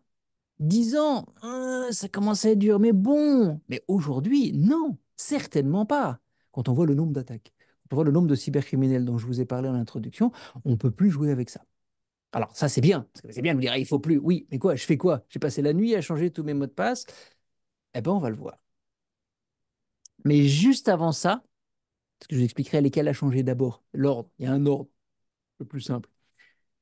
Sachez que le plus simple, quand vous allez les changer, c'est d'utiliser un gestionnaire de mot de passe, on l'a vu. Alors, il y en a deux types des gestionnaires de mots de passe. Il y a celui que vous avez déjà, qui est gratuit, qui est dans votre téléphone. Il y a celui sur Apple ou sur Android, bah, vous l'avez. Là, bah, finalement, votre téléphone, c'est aussi un gestionnaire de mot de passe. Et puis, il y a les autres solutions. Elles ne sont pas mauvaises. Je veux dire, je veux pas critiquer une solution. Sachez quand même que hein, l'espace s'est quand même fait pirater 2 fois il y a 1 an et demi. Peu dommage. Si j'en parle, c'est parce qu'effectivement, il y en a qui sont très solides et très sérieux et il y en a qui le sont moins. Le problème, c'est qu'on ne sait pas lesquels. Et ça, c'est la réalité aujourd'hui. Un One Password, à mon avis, est très solide. Un LastPass avait l'air très solide et ils se sont fait pirater 2 fois. Et quand ils ont volé, ils ont piraté LastPass et le CEO, le PDG de LastPass a dit, oui, mais attendez, ne vous inquiétez pas. Parce qu'ils ont volé les coffres-forts. Donc, ils ont pas le mot de passe. Ils ont juste volé les coffres-forts, les fichiers encryptés de mots de passe. Oui, mais là, ils avaient autant d'essais qu'ils pouvaient pour les tester. Ah oui, parce que sur leur ordinateur à eux. Ça veut dire que c'est les fraudeurs, les cybercriminels l'avaient eux, chez eux. Normalement, quand vous voulez essayer un mot de passe sur la plateforme en question, elle vous dit, ah, il vous reste 2 essais. Et donc, en général, bah, c'est pas très risqué. Mais là, ils avaient 1 milliard d'essais s'ils voulaient. Sauf que, et c'est vrai, le CEO, le PDG de l'ASPAS a dit, mais attendez, nos mots de passe, ils sont protégés par, je pense que c'est 12 ou 14 caractères. Ça va prendre 1 million d'années pour le crypter, donc vous n'en faites pas, on est sûr. Et soyons clairs, avec autant de caractères, il a raison. Avec autant de caractères, ça peut prendre jusqu'à 1 million d'années. Oui, mais en pratique, les gens avec quel type de mot de passe? Je vous montre 3 possibilités. La première, c'est 14. Je viens de compter très vite. La première, j'ai un mot de passe super compliqué, 14 caractères. J'ai fait un test. S'en fout, hein, c'est des Celui-là, mots de tu le passe de retiens test. pas, hein. Non, tu le retiens pas, mais tu mets dans ton gestionnaire de mot de passe. Ah non, pas de bol. C'est celui du gestionnaire de mot de passe. Donc celui-là, tu dois le connaître. Mais imaginons, celui-là, c'est 100 millions d'années. Wow! 14 caractères, plus tranquille. Oui, sauf que celui-là, tu ne l'as pas retenu. Soit tu l'as noté sur un post-it, soit de toute façon, tu l'as perdu.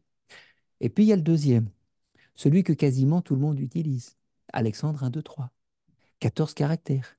Se craque en 1 minute. Alors oui, c'est bien de dire que tes clients, ils ont un mot de passe de 14 caractères et que ça va prendre 100 millions d'années. Oui, mais pense aussi comment tes clients fonctionnent. Combien de clients avaient un mot de passe comme le premier et combien avaient un mot de passe comme le deuxième? Ben là, on peut y aller. On a dépassé les 90%. Et puis, il y a les clients malins qui suivent les webinaires du SNI et qui ont utilisé une phrase de passe et dont le mot de passe était je mange un dé. C'est très mauvais pour la santé d'ailleurs, hein, je vous le dis tout de suite pour que vous C'est pour auriez les un doute. dents, oui, à mon Ouais, avis. non, alors, en plus, vous avez des dents avec un 6, un 3, un 4, c'est pas top.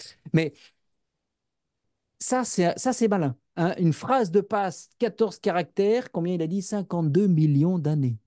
Voilà. Eh bien, utiliser un gestionnaire de mot de passe, on va le voir maintenant dans une seconde, et celui-là, parce que s'il y en a un que vous devez retenir, ben, c'est la porte qui ouvre le coffre, hein. S'il y a une clé que vous devriez avoir, c'est la porte, c'est la clé qui ouvre la boîte où il y a toutes les clés dedans. Celui-là, vous vous créez une phrase de passe à vous. Celui-là, il est génial parce qu'en plus, il y a un apostrophe sur le deuxième. Il y a un espace. Les espaces en informatique, ce sont des caractères spéciaux, comme des apostrophes, des dollars, des arrobas. Donc, l'espace, c'est cool. Et en plus, l'espace, ça rend ça beaucoup plus facile à taper. On a l'habitude de taper des espaces entre les mots. Donc, c'est un mot de passe qui est fort, qui est super sécurisé et que moi, je tape super simplement. Ce qui est ballot, c'est qu'on nous a jamais expliqué qu'une phrase de passe, c'était super simple à retenir, c'était super simple à taper et que finalement, on devrait tous en avoir. On vous a dit à l'école, parce que moi je le sais, parce que j'ai des enfants qui sont passés par l'école et on leur a dit, voici ton premier email, mon petit. C'est très bien, tu vas voir, c'est génial. Alors, il va falloir créer un mot de passe. Pour être sûr que tu l'oublies pas, tu utilises ta date de naissance. Merci les C'est vrai profs. que ça commence là, hein, finalement. Merci les profs. Bon, entre-temps, on parle avec les profs, hein, on change ça. Mais bon, ça remontait, mes enfants sont plus grands, ça remonte à quelques années, mais c'était pas déjà. On commence, on leur a dit, choisis une phrase de passe. C'est quoi ton poème préféré? C'est quoi ton héros préféré à la télé? Eh ben, utilise ça. J'adore regarder Goldorak. Et je viens de vous donner mon âge, là. J'allais Bon, dire, c'est plus les donc, enfants de maintenant. c'est fini ça. Ça va revenir. Donc, je le disais, votre gestionnaire de mot de passe, vous en avez un dans votre poche. Depuis iOS 14 et depuis Android 10, on est déjà plus loin que ça. Ils sont dedans. Et typiquement, Voici, parce que maintenant on est à 18 sur iPhone, voici un exemple. En plus, c'est un mauvais exemple. Je vais vous montrer pourquoi. C'est un exemple de quelqu'un qui a, alors lui, il a combien? Les 468 mots de passe. Wow, c'est la petite lumière, c'est le petit rond bleu. Et il a 73 alertes de sécurité. Qu'est-ce que ça veut dire? Eh bien, les gestionnaires de mots de passe aujourd'hui, les bons gestionnaires de mots de passe, comme celui d'Android ou de l'iPhone, ou OnePassword fait ça aussi, non seulement il va vous proposer le mot de passe, je vais vous le montrer, je vous l'ai promis, je vais le faire. Mais je vous l'explique d'abord. Il va vous proposer le mot de passe, il va le retenir pour vous, il va le stocker. Et en plus dans le cloud, donc si vous n'avez plus votre téléphone ou quoi, vous pouvez le retrouver sur Internet. Vous avez un autre téléphone parce que vous l'avez perdu, vous reconfigurez, vous récupérez vos mots de passe, mais ils sont sécurisés. Donc il les retient pour vous partout, comme ça, et de manière sûre, hein, attention, ce sont des gens qui connaissent leur métier. Et quand vous allez sur le site, il dit, tiens, au fait, tu te souviens, la dernière fois que tu es allé sur ce site, tu m'as demandé de te créer un mot de passe? Tu veux l'utiliser maintenant? Je te le donne, mais en revanche, tu me donnes ton empreinte digitale ou tu me montres ton visage pour être sûr que ce soit toi, et je te le donne. Et il le pré-remplit pour vous. C'est extraordinaire. Et en plus de ça, il va aller les tester sur Internet. Alors, pas le mot de passe, parce qu'il ne veut pas aller le donner. Il utilise des haches, c'est une technologie dont vous n'avez pas besoin de comprendre, mais il va les tester, il va les vérifier. Tiens, et il vous donne une alerte. C'est la troisième partie de l'écran. On vous dit, tiens, votre mot de passe It's Me est compromis. C'est pas bon. Et il vous dit, votre mot de passe Facebook, il est réutilisé. Et ça vous permet de savoir, en gros, il fait le boulot pour vous. Vous devez encore faire quelque chose, c'est cliquer dessus et puis aller le changer. OK. Mais en fait, comment vous faites? Eh bien, on fait exactement comme ça. Je vais vous le montrer tout de suite. Je reviendrai en arrière parce que je vous le promets que je vous le montrerai. Voilà. Vous faites comment pour qu'il le fasse? Je remontrerai un tout petit peu, vous n'avez rien raté. Je vais vous montrer maintenant comment ça se passe. Alors, je vous ai parlé du téléphone. Vous pouvez le faire, il y a des mots de passe, des gestionnaires de mots de passe pour votre ordinateur. D'ailleurs, de toute façon, suite Google, vous l'utilisez dans Chrome, suite Apple, vous l'utilisez sur votre Mac et aussi sur Chrome si vous voulez, vous pouvez le faire. Donc, ils sont vraiment, vous n'êtes pas attaché à une plateforme. Et ça, c'est cool parce qu'aujourd'hui, c'est fini ça.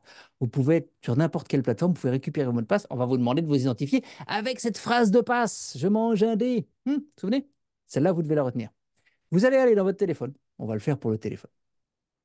À gauche, mesdames et messieurs, nous avons Android. À droite, son opposant, nous avons iOS. C'est exactement ça. Vous allez dans vos paramètres et vous activez, vous le voyez des deux côtés, proposer, enregistrer et enregistrer les mots de passe. Sur Apple, il est marqué remplir automatiquement les mots de passe et les clés d'accès. Il va lui-même faire tout le boulot. C'est-à-dire qu'il s'écrit, il vous suggère les mots de passe, il vous les retient et il les met à l'abri dans votre coffre-fort personnel. Ça veut dire quoi? Eh bien, ça veut dire les quatre étapes suivantes. Si vous avez votre gestionnaire de mot de passe, vous vous dites, bon, très bien, Alexandre, super, super, je fais comment? Je veux changer mon mot de passe, celui-là, il était important pour moi. J'ai fait ça exprès pour vous. Je suis allé changer le mot de passe que je connaissais encore très bien parce qu'il était dans mon gestionnaire de mot de passe de mon compte sur DJI. J'ai un petit drone, je m'amuse avec, pour vous montrer. Donc, j'ai changé mon mot de passe pour vous. Qu'est-ce que j'ai fait? Je suis allé sur le site de DJI, j'ai dit, j'ai oublié mon mot de passe. C'est pas vrai, mais je l'ai fait pour l'exercice. Il m'a envoyé un mail en me disant, OK, pas de souci, je reçois le mail et puis je clique dessus, j'arrive sur le site de DJI. C'est des petits écrans parce que je l'ai fait sur mon téléphone pour que ce soit plus facile à vous montrer les copies d'écran. La première cas, je dis, voilà, crée-moi un nouveau mot de passe. Qu'est-ce qui s'est passé? Mon téléphone m'a dit, il a ouvert une pop-up en bas, il m'a dit, est-ce que tu veux utiliser un nouveau mot de passe robuste? Bah oui. Et donc j'ai cliqué, le petit cadre mauve dans la première, c'est dire enregistrer et remplir. Il a créé un mot de passe pour moi que je ne connais même pas. Je ne peux même pas le voir. Vous le voyez sur le deuxième écran. Je ne le connais pas. Et il le retient. Donc j'ai fait enregistrer et remplir. J'arrive sur la deuxième page. Il a rempli avec des petits points, hein. On a tous le même mot de passe. C'est point, point, point, point, point, point, point, point, point, point, point, point. J'ai fait submit sur le site de DJI. Et là, qu'est-ce que mon téléphone m'a dit? Ah, il y a un nouveau mot de passe. Je viens de le créer. Est-ce que tu veux que je mette à jour? Oui, parce que moi, j'en avais déjà un que je connaissais pas, mais que j'ai fait pour vous. Donc, sinon, il m'aurait dû dire, je le retiens. Mais là, j'en avais déjà un. Il a mis à jour la fiche DJI dans mon gestionnaire de mot de passe et il a gardé le nouveau mot de passe. C'est génial. Et après, qu'est-ce que j'ai fait, moi? Bah, pour aller jusqu'au bout, je suis retourné sur le site et j'ai voulu m'identifier. Et là, il me dit, il a ouvert lui-même la petite pop-up que vous voyez en bas. Alors, j'ai grisé hein, mes informations, évidemment. Hein. Je vais être gentil pour vous, mais il y a quand même des limites. Et là, il me dit, tu veux te connecter à DJI.com, c'est le point 4. Avec ce mot de passe-là, remplissez-le. D'ailleurs, il ne me donne pas le mot de passe. Hein. Il me dit mot de passe pour ce compte-là. Il a montré mon email. Et il me l'a rempli. Et bien, il l'a rempli. J'ai fait enregistrer. C'est tout. C'est aussi simple que ça. Donc, je reviens parce que c'est important. Vous allez dans les paramètres de votre téléphone, vous allez chercher au niveau des mots de passe, vous allez activer le fait. Sachez que d'ailleurs, aujourd'hui, dans la plupart des cas et dans les OS récents, c'est activé par défaut. Donc, en gros, on ne vous demande même plus votre avis, on le fait. Vous pouvez le refuser. Quand il dit, est-ce que tu veux utiliser le mot de passe robuste? Vous pouvez dire non. Mais c'est trop bête. Mm. Et après, il vous le propose, il vous le remplit, il le retient et il vous le rend quand vous en avez besoin. Que demander de plus? C'était justement une des questions de Marc. Que Oui. penser des mots de passe que proposent les sites apparemment honnêtes? Donc, Mais que alors, du c'est justement bien. ça. C'est pas le site qui propose le mot de passe. C'est ton gestionnaire de mot de passe qui te le propose. À toi, le tien. Et donc, en gros, le site, il va prendre celui qu'on lui donne. Et donc, c'est pas le site, qu'il soit honnête ou pas, c'est pas lui qui décide, c'est ton gestionnaire de mot de passe qui te le propose. Et c'est toi qui dis, je veux ou je veux pas le faire. Et donc, dans ces cas-là, bah, tu es toujours sécurisé. En plus, imagine que le site soit frauduleux. Imagine. Mais il ne te donne pas le mot de passe. Ton gestionnaire de mot de passe, il ne te donne pas le mot de passe d'un autre. Il ne va pas utiliser celui de Facebook sur autre chose. Celui de ta banque, celui de ton compte, n'importe quoi. Il va te dire, pour ce site-là, j'en ai pas encore, créons-en un. Oui, mais ce mot de passe, il sert à rien d'autre que sur ce site. Alors que toi, si tu le fais, qu'est-ce qui va se passer? Souvent, tu vas réutiliser celui que tu avais mis toi sur Facebook. Donc finalement, ça t'évite toi de commettre une erreur. Lui, il va pas partager, il va pas créer deux fois le même mot de passe. Ils vont toujours être différents. Donc si là, tu es sur un site frauduleux, ils auront un mot de passe pour eux qui sert que pour eux et on s'en fout parce qu'il n'y a rien à ouvrir, c'est chez eux. Voilà, tout bête. Avant de faire la petite pause, tu as encore deux petites démos Oui, à je nous voulais juste montrer. refinir là-dessus. Je voulais montrer deux choses. On a parlé des mots de passe, c'est important. Il faut qu'il y ait un gestionnaire de mots de passe, c'est important. Mais on parle aussi maintenant de plus en plus de second facteur. Et rapidement, je voudrais vous expliquer ce que c'est qu'un second facteur. Finalement, c'est une seconde clé. Mais c'est souvent un truc qui est lié à quelque chose que vous avez. C'est un autre type de facteur. Le mot de passe, vous le connaissez. Ou il est dans votre téléphone, mais vous le connaissez. Le second facteur, c'est un SMS que vous recevez. C'est une application, comme c'est les deux que je vous ai montré, que je vous montre à l'écran maintenant, qui vous donne un code temporaire. Et vous le voyez, il y a une petite roue. Alors en plus, sur celui de droite, on voit le chiffre et le nombre de secondes pour lequel il est valable. Et au bout de ce temps-là, bah, il vous remet la petite roue à 60 secondes et il vous donne un autre mot de passe. Ce facteur-là, vous ne pouvez pas le partager avec le fraudeur puisque vous ne le connaissez pas. Il est momentané. Il dure autant de secondes et c'est tout. Quand vous allez aller changer vos mots de passe, on va le voir tout à l'heure, vous pouvez effectivement aussi activer l'identification à deux facteurs. Et je vous le montrerai après la pause. Maintenant, ce que je voudrais quand même que vous dire, parce que je vous en ai parlé tout à l'heure, vous avez plein de mots de passe et vous en avez peut-être un certain nombre qui sont répétés. Vous me l'avez dit parfois tout à l'heure. Vous allez commencer, s'il vous plaît, avec votre email. Pourquoi je dis ça? Parce que dans mon exemple, quand j'ai allé voir sur le site de DJ et que j'ai dit j'ai oublié mon mot de passe, il l'a envoyé où le lien? Par mon email. Si le hacker a accès à mon email, il peut faire un reset password partout et il va recevoir les mails dans mon email.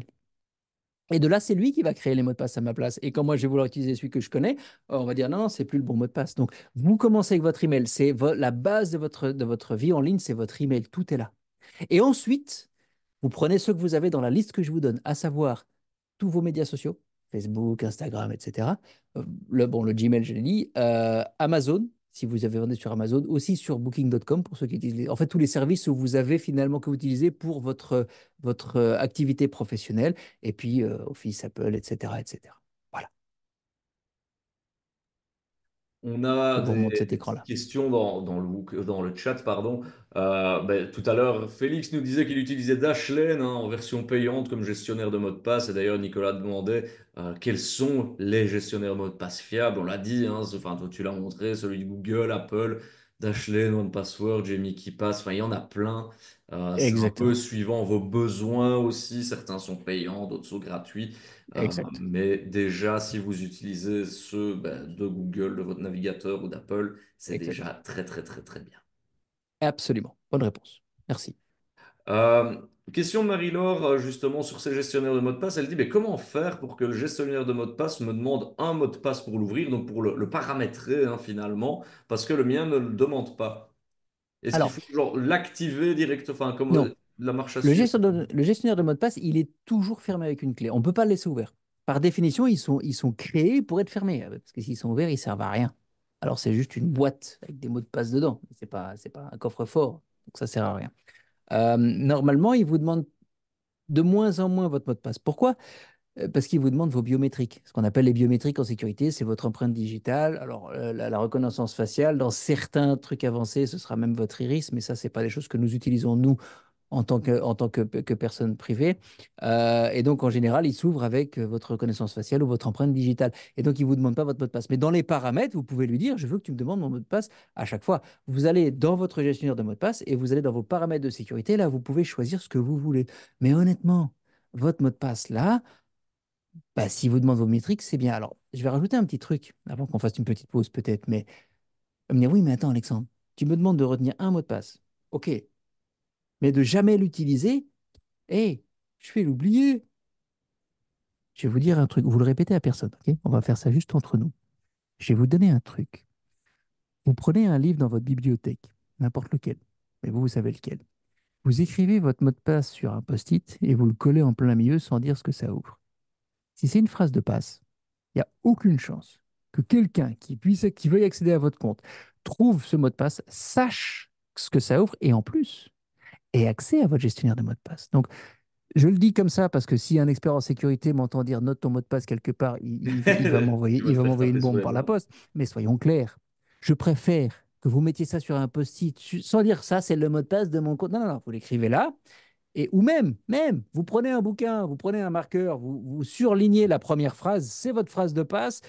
Il n'y a personne qui saura parce que cette phrase est surlignée. Vous pouvez même faire une petite cornée sur la page. Il n'y a personne qui saura que ça, c'est votre phrase de passe. Ah, il a surligné la première ligne de cette page-là. Et là, vous avez une super phrase de passe. Elle est super longue, super sécurisée. Il n'y a personne qui sait ce que c'est. Les bons trucs et astuces d'Alexandre. Juste De avant la Jamy pause, Alexandre. je fais un retour en arrière. On parlait des Vibin Phone. Marie-Laure demande c'est ce qui vérifie les réseaux sociaux. C'est vraiment tous les sites, quoi. Il vérifie tout, en fait. En fait, il vérifie pas les sites. Il vérifie les bases de données qui sont à vendre sur Internet. Donc, si Carrément. Et donc, si votre mot de passe est si la là-dedans, base de données Facebook il est est dedans. dedans, ce serait un grand malheur. Tu peux Mais me laisser une toute petite seconde encore avant la pause? Je sais que je je te la déborde, je laisse. parle Mais trop. ouais, on va la faire après. Ouais, On la fera après ou on fait la ouais, pause après? Ok. je te laisse Donc, 20 je petites voudrais vous parler secondes. de Passkey. Passkey, c'est important à connaître. Ça se développe de plus en plus. Et Passkey, c'est la mort du mot de passe et du phishing. Et c'est pour ça que c'est cool. Vous l'avez peut-être vu tout à l'heure. Je ne sais pas si je l'ai mis. Non, je l'ai pas mis. Vous l'avez peut-être vu tout à l'heure quand j'ai montré mon écran avec l'iOS. À l'écran avec l'iOS, il y avait marqué Passkey. Il y en avait deux. La personne qui a partagé ces images avait deux Passkey. C'est quoi? C'est le futur. Si on vous propose d'utiliser ce qu'on appelle ces clés de sécurité ou ces passkeys, choisissez ça. Pourquoi? Parce qu'il n'y a plus de mot de passe. En gros, passkey, c'est quoi? C'est votre téléphone que vous ouvrez avec, disons, votre empreinte digitale ou votre reconnaissance faciale qui sert de mot de passe pour ouvrir vos comptes. Donc, en gros, vous allez sur Google, vous l'avez configuré, évidemment, je vous ai mis les liens. Si vous voulez aller voir Facebook, je ne vous ai pas mis les liens parce qu'ils sont en train de le déployer. Ce n'est pas disponible pour le moment partout dans le monde. Il y a certains pays qui l'ont déjà, tout le monde pas. Mais c'est pas grave. Quand ils vont le lancer, vous allez voir une alerte. Pourquoi je vous en parle? Parce que si à un moment on vous propose cette sécurité-là, vous la faites à la place du mot de passe. Pourquoi? Parce qu'il n'y a plus de mot de passe. Votre téléphone sert. Donc vous allez sur Google, il vous dit, ah, sur votre ordinateur hein, même. Vous allez sur votre Gmail, il dit, ah très bien, tu as configuré une passkey. OK, ouvre ton téléphone avec ton reconnaissance faciale. Vous prenez votre téléphone, vous le regardez, votre compte Gmail est ouvert. Comment ça se passe? Très simplement, enfin, il y a une clé sur votre téléphone, il y en a une sur Internet, et il y a du Bluetooth entre vos appareils. Enfin, vous n'avez pas besoin de connaître pourquoi. Mais pourquoi c'est génial ça? C'est génial parce qu'il n'y a plus de mot de passe. Ah oui, mais s'il n'y a plus de mot de passe, je ne peux plus faire de phishing. Je ne peux plus vous le voler.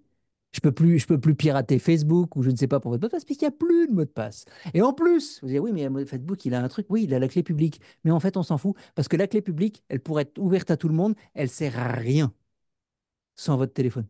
Donc en gros, ça, c'est l'avenir. Donc c'est vraiment, suivez ça, Passkey, remettez ça dans un coin, c'est génial. Quand on vous le proposera, s'il vous plaît, faites-le. Et là, il n'y a même plus de mot de passe. C'est génial. C'est le futur, hein, finalement. Le Ah ouais, ouais, mais futur, c'est cool. c'est maintenant. En tout cas, il arrive. Et dans le futur, ici, immédiat, on va faire une petite pause Ouais. de quelques minutes et on se retrouve juste après. À tout de suite.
Et nous voici de retour pour la deuxième partie de ce webinaire. On a un peu débordé sur la première partie, mais elle était plus conséquente. Alexandre vous a donné plein de bons conseils et on va continuer dans ces bons conseils, hein. On est là pour cela. Avant ça, tu parlais bien évidemment de gestionnaire de mots de passe, de passkey, hein, justement, d'utiliser les biométriques, à savoir l'empreinte digitale, la reconnaissance faciale.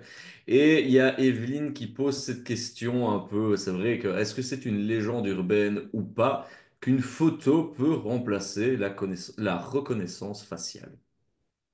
Alors, c'est une légende urbaine.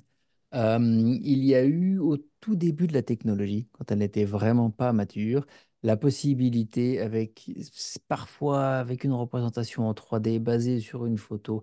Seulement aujourd'hui, ça a tellement évolué que ça n'est plus possible. Donc ces vidéos qu'on a vues et qu'on peut encore trouver sur Internet, elles ne sont plus à jour du tout. Aujourd'hui, c'est fini ça. Il faut savoir que la reconnaissance faciale, par exemple sur un iPhone, alors on parle surtout parce que c'est l'appareil que j'utilise, mais c'est pas, elle prend pas une photo de mon visage. Elle envoie des petits points, des petits lasers, entre guillemets, sur mon visage pour faire un mapping en 3D de mon visage. Et donc, tu peux avoir une photo de moi, c'est plat, ça marche pas. Et d'ailleurs, si vous recherchez ça sur Internet, vous allez voir ça avec des caméras infrarouges. Vous voyez les gens, c'est un peu effrayant, mais en fait, on voit les multiples points sur le visage qui font finalement une petite carte 3D. Alors, Comment ça fonctionne? C'est vraiment ce c'est comme ça, c'est tout mapping, hein. simplement. C'est Et même 3D. l'empreinte digitale aujourd'hui, c'est devenu tellement avancé que. Et sachez aussi que les données sont stockées en local. Donc c'est l'appareil qui dit, je reconnais, c'est lui qui avait fait votre cartographie faciale par exemple, je reconnais ce visage, j'ouvre la porte. Mais il n'envoie pas votre carte ou votre empreinte digitale sur Internet ou ailleurs. Il va juste dire, j'ai reconnu cette empreinte digitale, elle colle avec les données que moi j'ai sécurisées sur ton appareil. Et donc là-dessus aussi, il ne faut pas croire que oui, mais ça envoie. Non, ça n'envoie ça nulle part. Alors rapidement, je ne vais pas le faire, mais comme je sais que vous aurez accès à l'information après, je vous ai quand même, parce que je dis sécuriser votre email, expliquer comment on le faisait pour un Gmail, par exemple. Vous allez dans les paramètres de sécurité. Donc, vous pouvez suivre étape par étape. Je l'ai fait pour Gmail. Je l'ai fait pour Facebook récemment, en fait, il y a une semaine. Et j'ai gardé encore l'ancien Facebook. Vous direz, mais pourquoi? Parce qu'il y a encore des gens qui ont des anciens téléphones avec des OS qui n'ont peut-être pas été mis à jour ou des applications qui n'ont pas été mises à jour. Vous pourriez trouver ce paramètre ailleurs. Et comme ça, vous avez tout. Vous allez vite voir si vous ne trouvez pas l'un, c'est l'autre. C'est aussi bête que ça, mais vous devez aller jusqu'à la petite madame en bleu parce que c'est elle qui va vous faire, un, changer votre mot de passe, deux, activer l'authentification à deux facteurs. Et chaque étape va vous amener vers beaucoup plus de sécurité. En gros, vous suivez ce qu'on vous demande et comme ça, c'est fait facilement. Sécuriser votre Facebook est important. J'ai des commerçants qui viennent me voir de temps en temps et qui me disent, je me suis fait pirater ma page Facebook, j'ai tout mon boulot là-dedans, j'ai X milliers de followers que je peux activer. Et là, en fait, je me suis fait pirater. Facebook a fermé mon compte. Parce que, bah, une fois qu'il était piraté, évidemment, ils ont fait des trucs qui n'étaient pas autorisés par Facebook. Mais la plupart du temps, la personne n'arrive pas à le récupérer. Donc, si vous êtes sur Facebook avec votre commerce, s'il vous plaît, faites votre Gmail de toute façon, enfin votre email de toute façon, et faites votre Facebook parce que le problème, c'est que Facebook, ils ont 2,5 milliards d'utilisateurs dans le monde. Si votre Facebook se fait avoir, ça va être extrêmement dommageable pour vous, mais vous, tout seul, au milieu de 2,5 milliards de personnes, vous n'arriverez jamais à récupérer votre compte, c'est extrêmement rare. Donc, s'il vous plaît, n'attendez pas que ça vous arrive. J'ai vu beaucoup de malheurs et de gens qui ont passé des nuits, des semaines pour récupérer quelque chose, alors qu'il suffisait juste de mettre un mot de passe unique et un second facteur, et ça ne serait jamais arrivé. Voilà. Eh bien voilà, donc ça c'est vraiment pour protéger vos comptes, hein. C'était le but de cette entrée. Alors on a fait une belle Oui, entrée, mais parce que le plat sera plus le plat va léger, beaucoup on va plus parler vite. plutôt maintenant des appareils et on Ouais, va ouais, ouais, vous ouais. publier un nouveau petit sondage qui concerne les antivirus. Tiens, est-ce que vous avez, vous, un antivirus et à jour, hein, sur vos appareils? Dites-le nous dans l'onglet sondage que je lance dès à présent. J'en profite pendant que vous répondez à ce sondage. Hélène nous met dans le chat, tiens, est-ce que la reconnaissance faciale, elle va me reconnaître après la visite chez le dentiste avec une grosse joue gonflée? Ça va te parler, Alexandre, hein, toi qui vas chez le dentiste bientôt. Ou avec une barbe toute nouvelle et bien garnie. Oui, en général, il n'y a pas de souci. Il y en a même qui vous reconnaissent avec un masque parce qu'ils ont changé ça quand on a eu le Covid. Oui, non, il n'y a pas vraiment il y a pas vraiment de souci à ce niveau-là. Si ça ouvre encore, bon, maintenant, si vous avez eu un accident de voiture, ce que je ne vous souhaite absolument pas, ça peut être un petit peu plus compliqué, mais sachez que vous avez toujours un code, toujours en backup si c'est nécessaire. Vous le connaissez normalement, ce code-là, donc il y a toujours un backup si c'est un problème. En tout cas, on a des bons élèves, hein, Alexandre. Quasiment 60% d'entre eux ont un antivirus à Eh bien jour. ça me fait plaisir. Pareil. Ça me fait plaisir parce que autant les antivirus que les mises à jour sont des choses qu'on doit avoir aujourd'hui sur sa machine. Les mises à jour, je vais plutôt commencer par ça, mais les antivirus, j'y arrive. Rassurez-vous, ça reste très important. On en parle, on en entend souvent. Ah, il y a une nouvelle mise à jour qui est sortie, il y a un problème de mise à jour de sécurité. Et les gens disent, ouais, mais bon, moi, j'ai pas de problème, mon téléphone, il marche très bien. Pourquoi est-ce que je mettrais un truc à jour? Sachez qu'une mise à jour, elle va corriger ce qu'on appelle une vulnérabilité dans le programme. Simplifié, ça veut dire quoi? Bah, ça veut dire qu'il y a un trou dans le mur de votre salle à manger qui permet de voir dehors. Malheureusement, il s'est passé quelque chose. Bon, c'est pas ça le problème.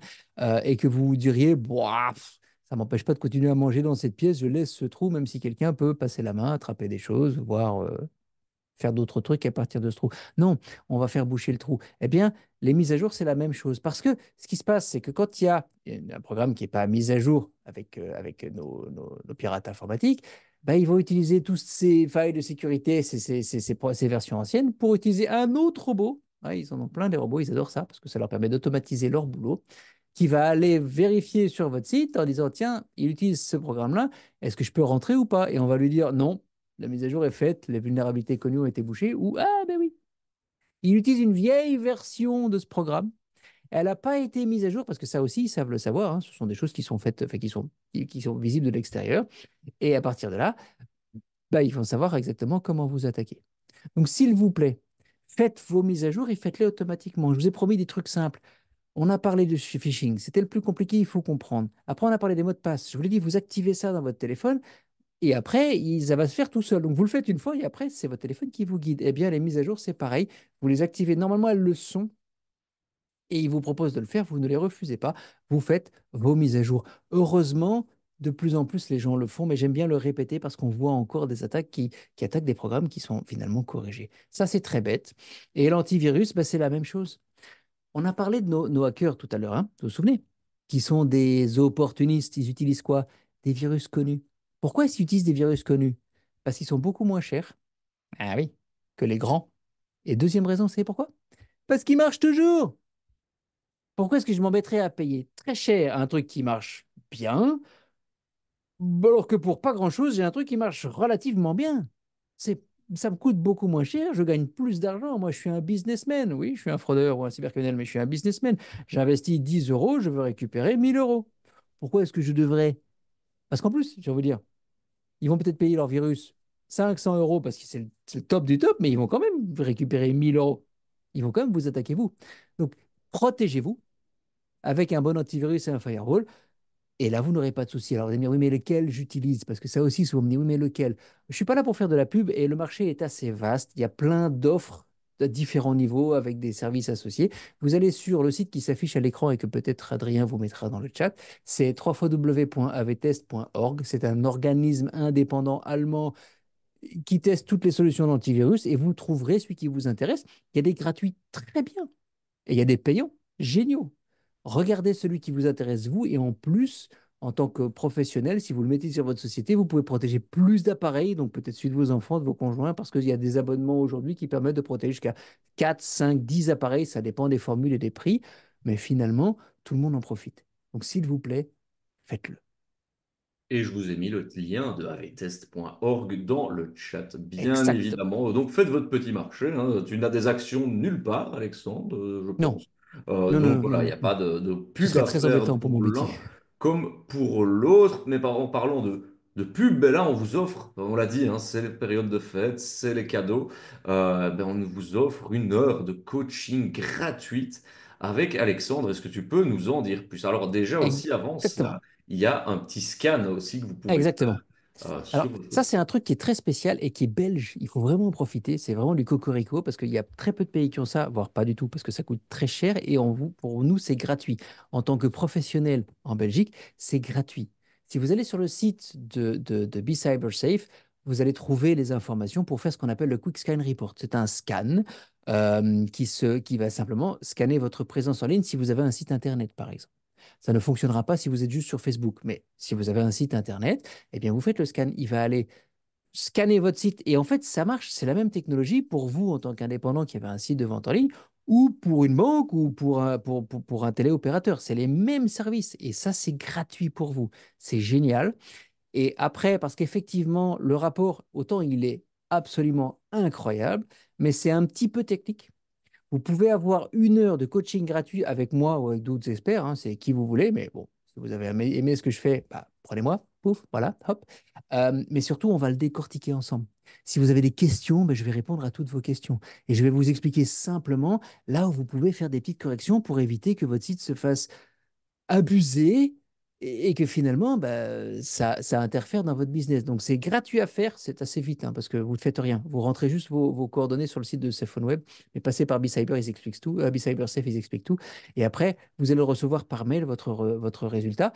Et ensuite, on va prendre un rendez-vous ensemble. Et vous avez le droit à 1 heure de mon temps pour que je vous explique tout et que je réponde à votre question. C'est plutôt cool et c'est unique en Europe. Donc, je trouve que la Belgique offre ça à ses professionnels. Il faut vraiment en profiter. Et Sandra vous a mis le lien dans le chat hein, pour prendre rendez-vous. Elle le dit, Alexandre est sympa, effectivement, hein, donc vous faites une paire de coups. Mais surtout, il y a 50 places de disponibles. Donc, vraiment, c'est le Oui, principe de premier arrivé, premier servi. Donc, profitez d'être présent à ce webinaire pour vous inscrire. Vraiment, ça vaut vraiment le coup. Mais donc, il y a vraiment que 50 places de disponibles. Donc, et c'est sur ce fameux principe de premier arrivé, premier ouais. servi. Donc, Mais vous devez n'hésitez vraiment faire le pas. Quick Scan Report avant. C'est la chose importante, parce que Ouais. c'est de ça dont on va parler, même si vous pouvez me poser d'autres questions, mais c'est ça la base. C'est de ça dont on va parler. Voilà. Donc, Et on est puis, passé par là, maintenant c'est à toi. ben, c'est à moi, oui, on va vous proposer un dernier petit, Juste avant le dessert. juste avant le dessert, un dernier petit lien d'enquête de, enfin, on ouvre déjà finalement l'enquête de satisfaction parce que on a vraiment envie, c'est ça qui nous permet de faire des webinaires pour vous aussi, hein. Donc on a vraiment envie que vous puissiez avoir le temps d'y répondre, donc de ne pas vous la balancer en fin de webinaire, mais donc remplissez cette enquête de satisfaction déjà. En tout cas, elle est ouverte d'ici la fin du webinaire. On a encore plein de choses à vous montrer, hein, quelques petits trucs et astuces. Mais en tout cas, elle est ouverte. C'est ça, finalement, c'est nos notes hein, qui nous permettent de financer ces webinaires. Alexandre et moi et le SNI et tout le programme Digital Commerce. Donc, voilà, n'hésitez pas à nous dire ce que vous pensez. Et comme ça, on peut aussi s'améliorer. C'est le but du jeu. Et Et donc, pendant que vous voilà, on va passer remplissez au dessert. l'enquête, eh bien, passons Alexandre. au dessert. Effectivement, j'ai fait, et c'est pas une blague, juste avant ce webinaire, j'ai fait une tarte aux poires avec du sirop de liège, des poires, des amandes concassées, du chocolat qui m'attend dans mon four. Toute ma famille attend, donc on va passer au dessert parce que j'ai un vrai dessert qui m'attend. Et puisque je vous ai mis l'eau à la bouche, eh bien, on va voir tout de suite de quoi on va parler. C'est la protection de nos données. Je ne vais pas vous parler de protection de vos données. Je vais juste vous expliquer quoi faire pour éviter d'avoir un souci. Je ne vais pas vous parler de GDPR, d'RGDP, enfin, on n'est pas là, on est au dessert, en plus on a bien mangé. À votre avis, parce que c'est ça dont on va parler. On va parler de mettre nos données à un endroit, des backups, dans le cloud, etc. Mais si vous regardez les trois logos là, juste pour le fun, à votre avis, quelles sont les marques qui se cachent derrière ces logos? Alors, vous allez avoir les réponses. Vous allez avoir trois possibilités pour chacun d'entre elles. Vous allez avoir Microsoft, vous allez avoir Apple et vous allez avoir Google. Et Google est assez facile, mais entre Apple et Microsoft, Justement, j'ai dû fermer le petit lien pour l'enquête de satisfaction. Pour ouvrir le sondage, je le rouvrirai juste après, hein, bien évidemment. Mais donc ici, exactement. l'idée, c'est que vous puissiez participer à notre sondage, justement pour reconnaître un petit peu, hein. C'est un peu le quiz un peu pub, hein, finalement. Il y avait Yes. des jeux comme ça sur smartphone où tu avais une application où il te donnait un logo, tu veux te dire Ouais, c'était rigolo ça. à qui ça appartenait. Et donc, Les vieux logos. ici, pour l'instant, vous nous dites que le A, ce serait majoritairement du OneDrive, hein, quand même, ouais, Oh, un ils peu sont plus de la beaux ce moitié. soir. Le B, vous nous dites aussi, on va dire à 60%, vous nous dites que c'est de l'Apple iCloud. Et Voilà. là, la tendance est beaucoup plus marquée. Google Drive, Oui, il est facile, hein. pratiquement 100% Eh euh, ben voilà. pour le Vous sait. Ben avez voilà, vous êtes tous bien juste, marqué par vous les avez tout logos juste. marketing. Mais si je vous en parle, c'est parce que, justement, si vous les connaissez, c'est parce que vous pourriez les utiliser ou vous devez les utiliser, vous les avez. Aujourd'hui, si vous avez un compte sur Microsoft Office, surtout pour l'entreprise, eh bien, vous avez accès à, hop, pardon, vous avez accès à 1 térabyte gratuit de sauvegarde, même si vous êtes sur Mac, même si vous êtes sur Apple ou sur Google, personne ne vous empêche d'aller mettre vos données sur Microsoft. Si vous êtes chez Apple, alors bon, ils sont un petit peu plus radins chez Apple, hein, on le sait, c'est comme ça. Ils ont des très bons produits, mais ça coûte un peu plus cher. Vous n'avez que 5 gigabytes gratuits et si vous mettez vos photos sur votre iPhone, c'est réglé, vous avez tout bouffé. Mais vous pouvez payer si vous le souhaitez un peu plus. Et pour Google, on va le voir après, bah, je peux vous le montrer ici. Pour Google, bah, ça dépendra de votre abonnement, mais vous pouvez aussi avoir jusqu'à 100 gigas, 2 Tera. Si je voulais montrer ça, c'est parce que ces sauvegardes, elles se font automatiquement en général. Si vous travaillez sur Office, vous pouvez les télécharger, faire des sauvegardes automatiques sur Office, vous n'avez rien à faire. Si vous utilisez les services d'Apple, c'est pareil, et surtout si vous utilisez les services de Google, vous pouvez aussi avoir des sauvegardes gratuites. Ce que je veux dire par là, c'est que ça, c'est la même chose que tout à l'heure. Vous l'avez, vous le configurez pour qu'il se fasse automatiquement, et vous ne faites plus rien. Ça veut dire que si demain vous perdez un dossier, simplement, ça arrive. L'autre jour, ça m'arrivait, je cherchais un truc, je ne le retrouvais pas. Mais vraiment, la panique, j'avais passé une semaine de boulot et j'ai dû l'effacer par erreur. Je ne sais pas comment j'ai fait. Oui, mais j'avais une sauvegarde et je l'ai récupérée. Heureusement, une semaine de boulot, je peux vous dire que ça m'aurait fait très très mal. C'est facile. Donc, s'il vous plaît, protégez vos données, mettez-les dans le cloud. Alors attention, très important. Les mettre dans le cloud, c'est une bonne idée si vous avez fermé la porte avec un mot de passe fort et un second facteur. Vous voyez qu'on revient toujours au même truc. Parce que Microsoft, Apple, Google, ils sécurisent leur cloud très bien. Mais si vous laissez la clé sur la porte, vous, bah, ça ne sert à rien. Donc, mot de passe différent et second facteur, on l'a vu tout à l'heure, et ça marche très bien. Et avec ça, bah, vous n'aurez pas de problème si un jour il y avait un truc. Parfois, on perd même un téléphone ou un ordinateur qui tombe en panne, un disque dur qui tombe en panne. Eh ben, c'est pas très grave. Parce que moi, j'ai fait mes sauvegardes et je sais retrouver mes données. Voilà. On est arrivé au bout. Je vous l'ai promis tout à l'heure pour ceux qui restaient jusqu'au bout. Et vous êtes là, vous êtes toujours là, c'est bien. Euh, Ma recommandation, et vous savez ce que vous faites? Vous prenez votre téléphone, faites une photo de ce truc-là. OK? Vous faites une photo et vous verrez que, vous utilisez un gestionnaire de mot de passe. Vous avez vu comment on fait. Et vous pourrez de toute façon le retrouver après. Vous mettez un second facteur partout. Le mot de passe. De toute façon, aujourd'hui, quand vous allez sur votre Gmail, sur votre Facebook, etc., quand vous faites la configuration de votre sécurité, il vous fait d'abord le mot de passe, ensuite le second facteur. Je veux dire que ça vient tout seul, vous ne devez même pas le chercher, ça vient. Faites-le et dans les étapes, vous allez y arriver. Vous faites en sorte qu'il y ait vos mises à jour et vos backups qui soient configurés automatiquement. Là encore, vous le faites une fois, vous le vérifiez une fois, terminé, je m'en occupe plus, c'est pour toujours. Et c'est pareil avec votre antivirus, vous allez juste sur AVTS, vous choisissez celui que vous voulez, et c'est un gratuit, c'est un bon choix, c'est un payant, c'est un bon choix. Juste, soyez sûr d'en avoir un et que les mises à jour soient faites automatiquement. Si c'est ça, c'est tranquille, c'est fini. Et quand je vous ai dit que c'était gratuit, c'est pas compliqué. Et en plus, le temps que ça va vous prendre, qu'est-ce que j'avais dit tout à l'heure? Une grosse heure? Ouais, 1 heure. Voilà, en 1 heure, vous avez sécurisé presque pour toujours votre vie en ligne. Et vous savez quoi? Vous avez réduit vos risques jusqu'à 80%. On y est, à ces fameux 80%. En tout cas, merci beaucoup, Alexandre, pour cette petite Avec plaisir. synthèse. Je te demande de passer au slide suivant parce qu'il te concerne Oui, aussi dans une certaine mesure. En tout cas, on parle hop. de l'agenda Digital Commerce. On l'a dit hein, tout à l'heure que le prochain webinaire il sera consacré à l'emailing, à la newsletter. Ce sera lundi prochain. Donc n'hésitez pas à vous y inscrire. Vous pouvez retrouver évidemment toutes les dates qui se trouve à l'écran. Vous pouvez vous inscrire via les liens que Sandra, pardon, je me fais fatiguer, désolé Sandra, vous a mis. Et surtout, Alexandre, je sais qu'on va te retrouver en fin d'année. Ah oui, On va faire la clôture ensemble parce que tu as cette casquette cybersécurité, mais on l'a vu avec ta chaîne YouTube, tu fais Exactement. des vidéos et justement, c'est toi qui animeras le webinaire numéro 11. Concevez des vidéos captivantes. On clôturera l'année ensemble.